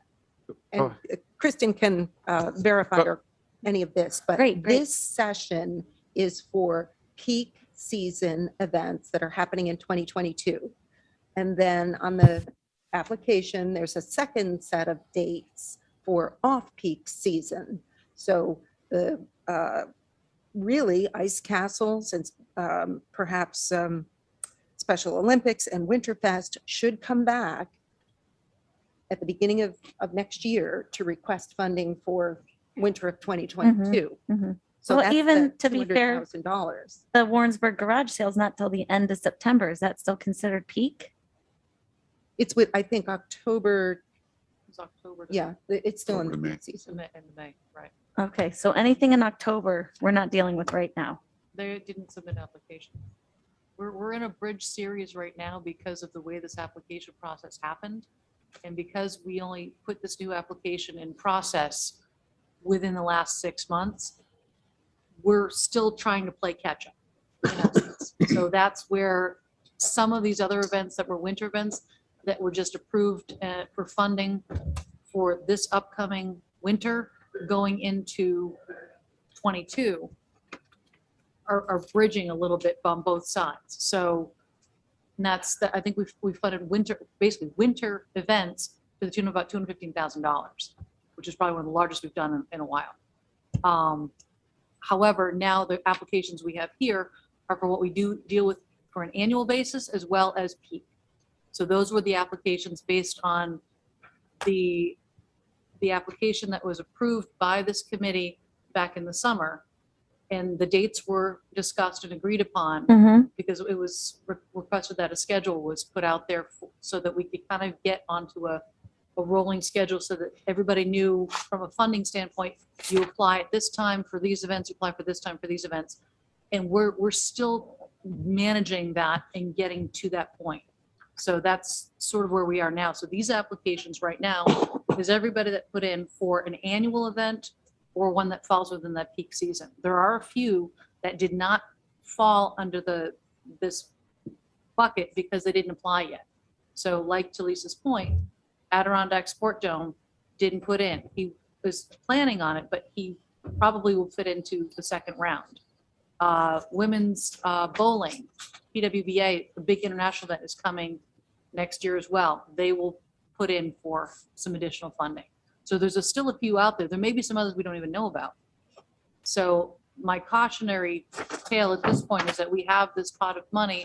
We have a lot of money in OCTAC funding right now, but the bubble may eventually burst down the road. So I would recommend that we look at these from a critical standpoint and evaluate them based on the return on investment and what makes sense. And, to the chairman's point, really discuss them internally. We had some great presentations today.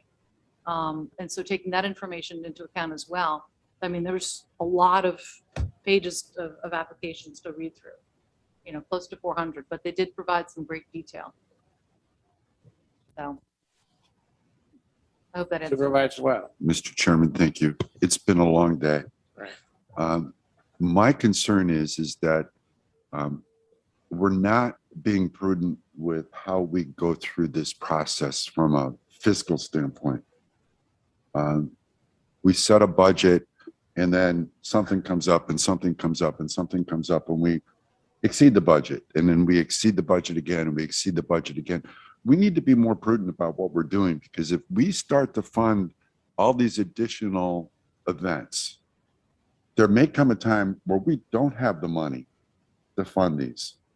And we need to have some type of reserve. And I know nobody wants to hear it right now, but I've talked about a strategic reserve or an investment fund of this amount, where we say we take $5 million and that's our base. That's what we start with. Anything above $5 million goes into a reserve fund, right? That we pull out, right? But we need to have some way to know that, is it 600,000 or is it 800,000 or this year, because there might be a windfall with the rentals that could get us to $8 million. But we need to have a sense of where we're going. We used to have a sense of where we were going, but we let people come in here, make a presentation, the committee votes to give money away.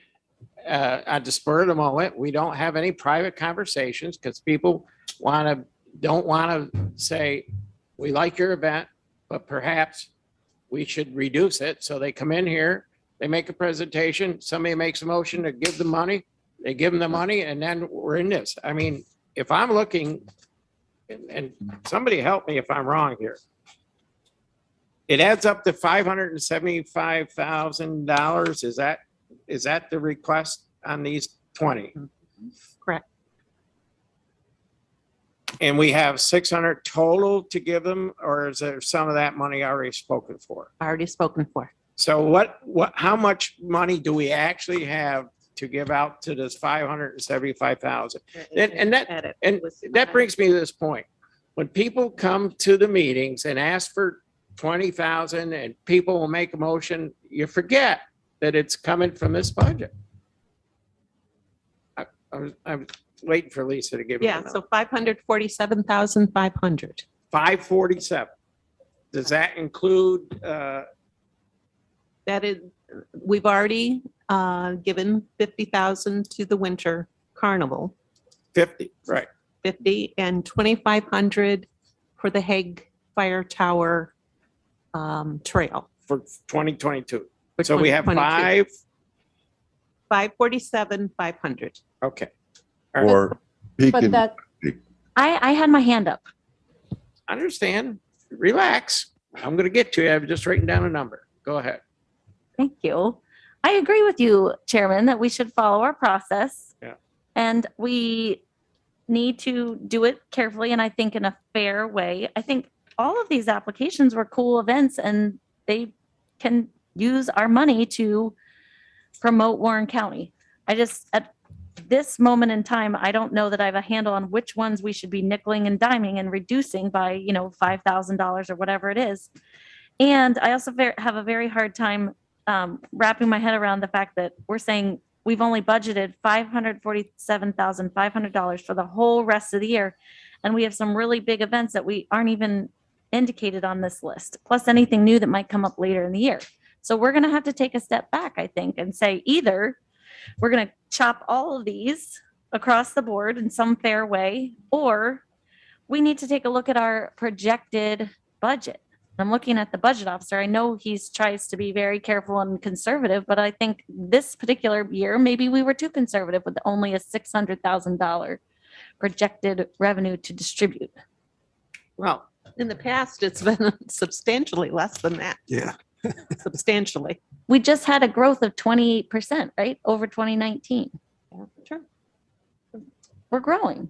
Right. But can I ask a question? Am I asked to ask myself to ask a question? Can you ask a question? Sure. It's getting late. I know. There is a municipal allotment too. Right. And Joanne just passed me a note. The town of Horicon. Right. Will come out of that. Application probably should come out of that 195,000. Right. There's a municipal allocation. It was sort of like you want to use this dirty word, the spending plan? Well, I think it was $15,000 times 13 municipalities, Right. I believe. So we put this That's money right. back for the municipalities to have. So that's when we said some of these should be funded out of the municipal funding. And to So come in your with, plan, I'm sorry. go ahead. I'm easy. Go ahead. I just want to be sure. I know in addition to the 600,000, there's still another 115 or whatever it is. 195. Yes, that money is municipal money that when I brought it up, that we had designated the food trucks to come out of municipal funding. And there's a couple other one that we thought should come out of municipal. I was shot down and said, whoa, we're going to count them as out of here. Well, there are a few of these you could put in under municipal funding, but perhaps the barbecue, oh, wait a minute, the dinner theater and nearby, far away could come out of municipal. And then perhaps Independence Day and the Kiwanis Club, their single day events in the city, they could come out of municipal funding. So you could take them off of the list, or they weren't included in the ask, I don't Right. think. Well, they're included in the spreadsheet. So let's see, list them for me and I'll take out the amounts.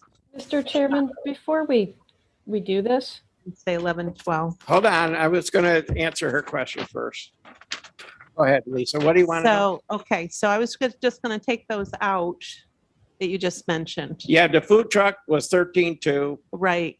Okay, Independence Day. 7,500. All right. Kiwanis Club was 20. All right, hang on there. And then we had on the back, we had 12,000 for the dinner theater, and nearby, far away was 12,500. Hoping to fund them out of municipal funding. If they want to. Go ahead, Andrea. so I spent a lot of time scoring these, and I looked at this all strategically as we were asked to. Good. And tried to consider, a variety of activities across the county in different seasons. And that was why I asked the question about perhaps giving us some parameters for the allocations and allowing us to know that we have a certain amount reserved for the next round of funding. But as far as the municipals go, that was money that was controlled by the municipalities until a couple of years ago. I would suggest that if we are taking an application that was given to the county and putting it into that municipal pot, it needs to be brought by the municipality, not through the organization that simply happens to reside within that municipality. I don't think that it's a little bit capricious to take certain events out of this ask and put them into the municipal without the municipality suggesting that. I mean, do you want to, should we take the garage sale out and put that in the municipal ask? Sure, if you want to, go ahead. Well, I'm not saying, please don't take everything so personally. I'm making a suggestion here and I'm trying to work collaboratively. I just feel like without the municipalities having a say, what's the point in calling it municipal money? Well, I guess if a municipal asked for it, that's why we thought. And But neither the symphony nor any of those others came through their municipalities. well, they're one-day events then. So would they be cut out altogether? Because they're one-day events. No, leave them where they are. Would we fund them as one-day events? Why not? Our resolution says that one-day events are eligible under certain criteria, but there's no criteria set. So we'd have to decide what made a one-day event eligible, I guess. I'm going to draw a parallel here. If you don't mind, Mike, I see you, but let me just draw a parallel very quickly. The town of Johnsburg has a fireworks event with music. We're happy to fund it. We can only afford to put 5,000 into it. So what's the difference between that and the Glens Falls event? Why is that coming through the municipal ask, instead, or should Johnsburg put in for that through the municipal money? We can't, there's not enough money there for all of those to come into the municipal I don't know ask. why they applied. I didn't accept the applications, but apparently they asked and we took the application. I'm trying to be logical. I don't know. I'm done. I'm done talking. I can't answer questions. Yes, Mr. Supervisor. Chairman, that was my idea. I think it's been a 6-hour marathon today. I'd like to make a motion to adjourn. Let's take it up sometime in Can we December. just have the administrator say one thing before? Of course, as long as he's. I'll be snappy. I'm sorry. Just in the context of municipal funding and municipalities putting forth applications for the $195,000. Another thing for municipalities to keep in mind, that 25% distribution is going to be for next year is going to be based on this year's revenue. So that number is also going to be higher. There's going to be more base resources, if you will, for the municipalities to use before they come for the application for that 195. Okay, now we have a motion by Supervisor Wild to adjourn. Do I have a second? Nobody want, you I'm want to stay making here? sure the other committee members, are you okay adjourning their committee Want to make a members? motion to adjourn? Can I make just one comment though? I mean, Sure. like just going through this whole thing, the Kiwanis one, I mean, it's 20 grand over there. Do they really bring in room nights?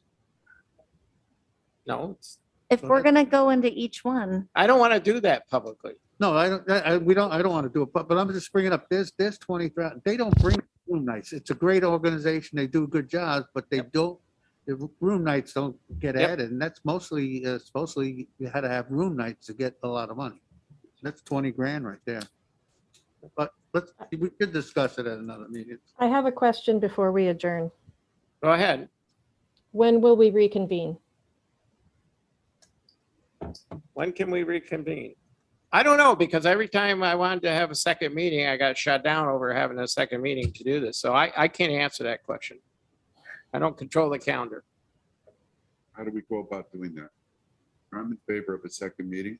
We can do an ask, but we have to give it to the clerk and the clerk has to run it up the chain, right?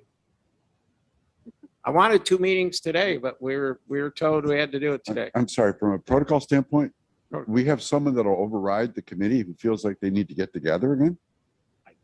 I don't know. We can ask. When would you like to get back together? Let's do it next week. Next week? Next week? Next week? Do we have enough time to do it? I mean, what's everybody's schedule for next week? What is next week? The Hunden team is here on Tuesday and Wednesday. Tuesday, Wednesday? So let's What's do it next Thursday. Thursday, there's already meeting scheduled. Yep, you could do, you want to do it following finance or Friday? Thursday, December 2nd, following finance? No, we got meetings on the 2nd. Great, on the 2nd, December 2nd, you have health, septic, personnel, and finance. Do you want to put tourism on after finance or? Oh, my gosh. Mm. I would if I thought it would be over. What about the following week? Well, on Thursday, the 7th, there's also an ARPA advisory committee. There's already a meeting. What time is scheduled. that? That's at 3 o'clock. 3 o'clock, right? so We could do ours can we do ours at noon and be done? What day By, is that, Amanda? by 3 o'clock? what Thursday. day? If we're not done, we'll meet again, I don't have right? that. The 3 o'clock is What is 3 it? hours is enough to get through half of it. Okay. That's Thursday, the 7th. Tuesday, the 7th. Tuesday, the 7th, sorry. That's ARPA. Really? I don't have. I'm okay. Just somebody tell me. Tuesday the 7th at noon. No, Tuesday. Tuesday? The Hunden people are here Tuesday and Wednesday morning. Okay. I'll have to look at the schedule. I think most of the supervisors are scheduled in the morning. Actually, we did distribute the agenda form out of the itinerary. Let me just see, what would a tentative time be? Is Hyundai on the 7th or is that? No. I'm talking about Tuesday, December 7th.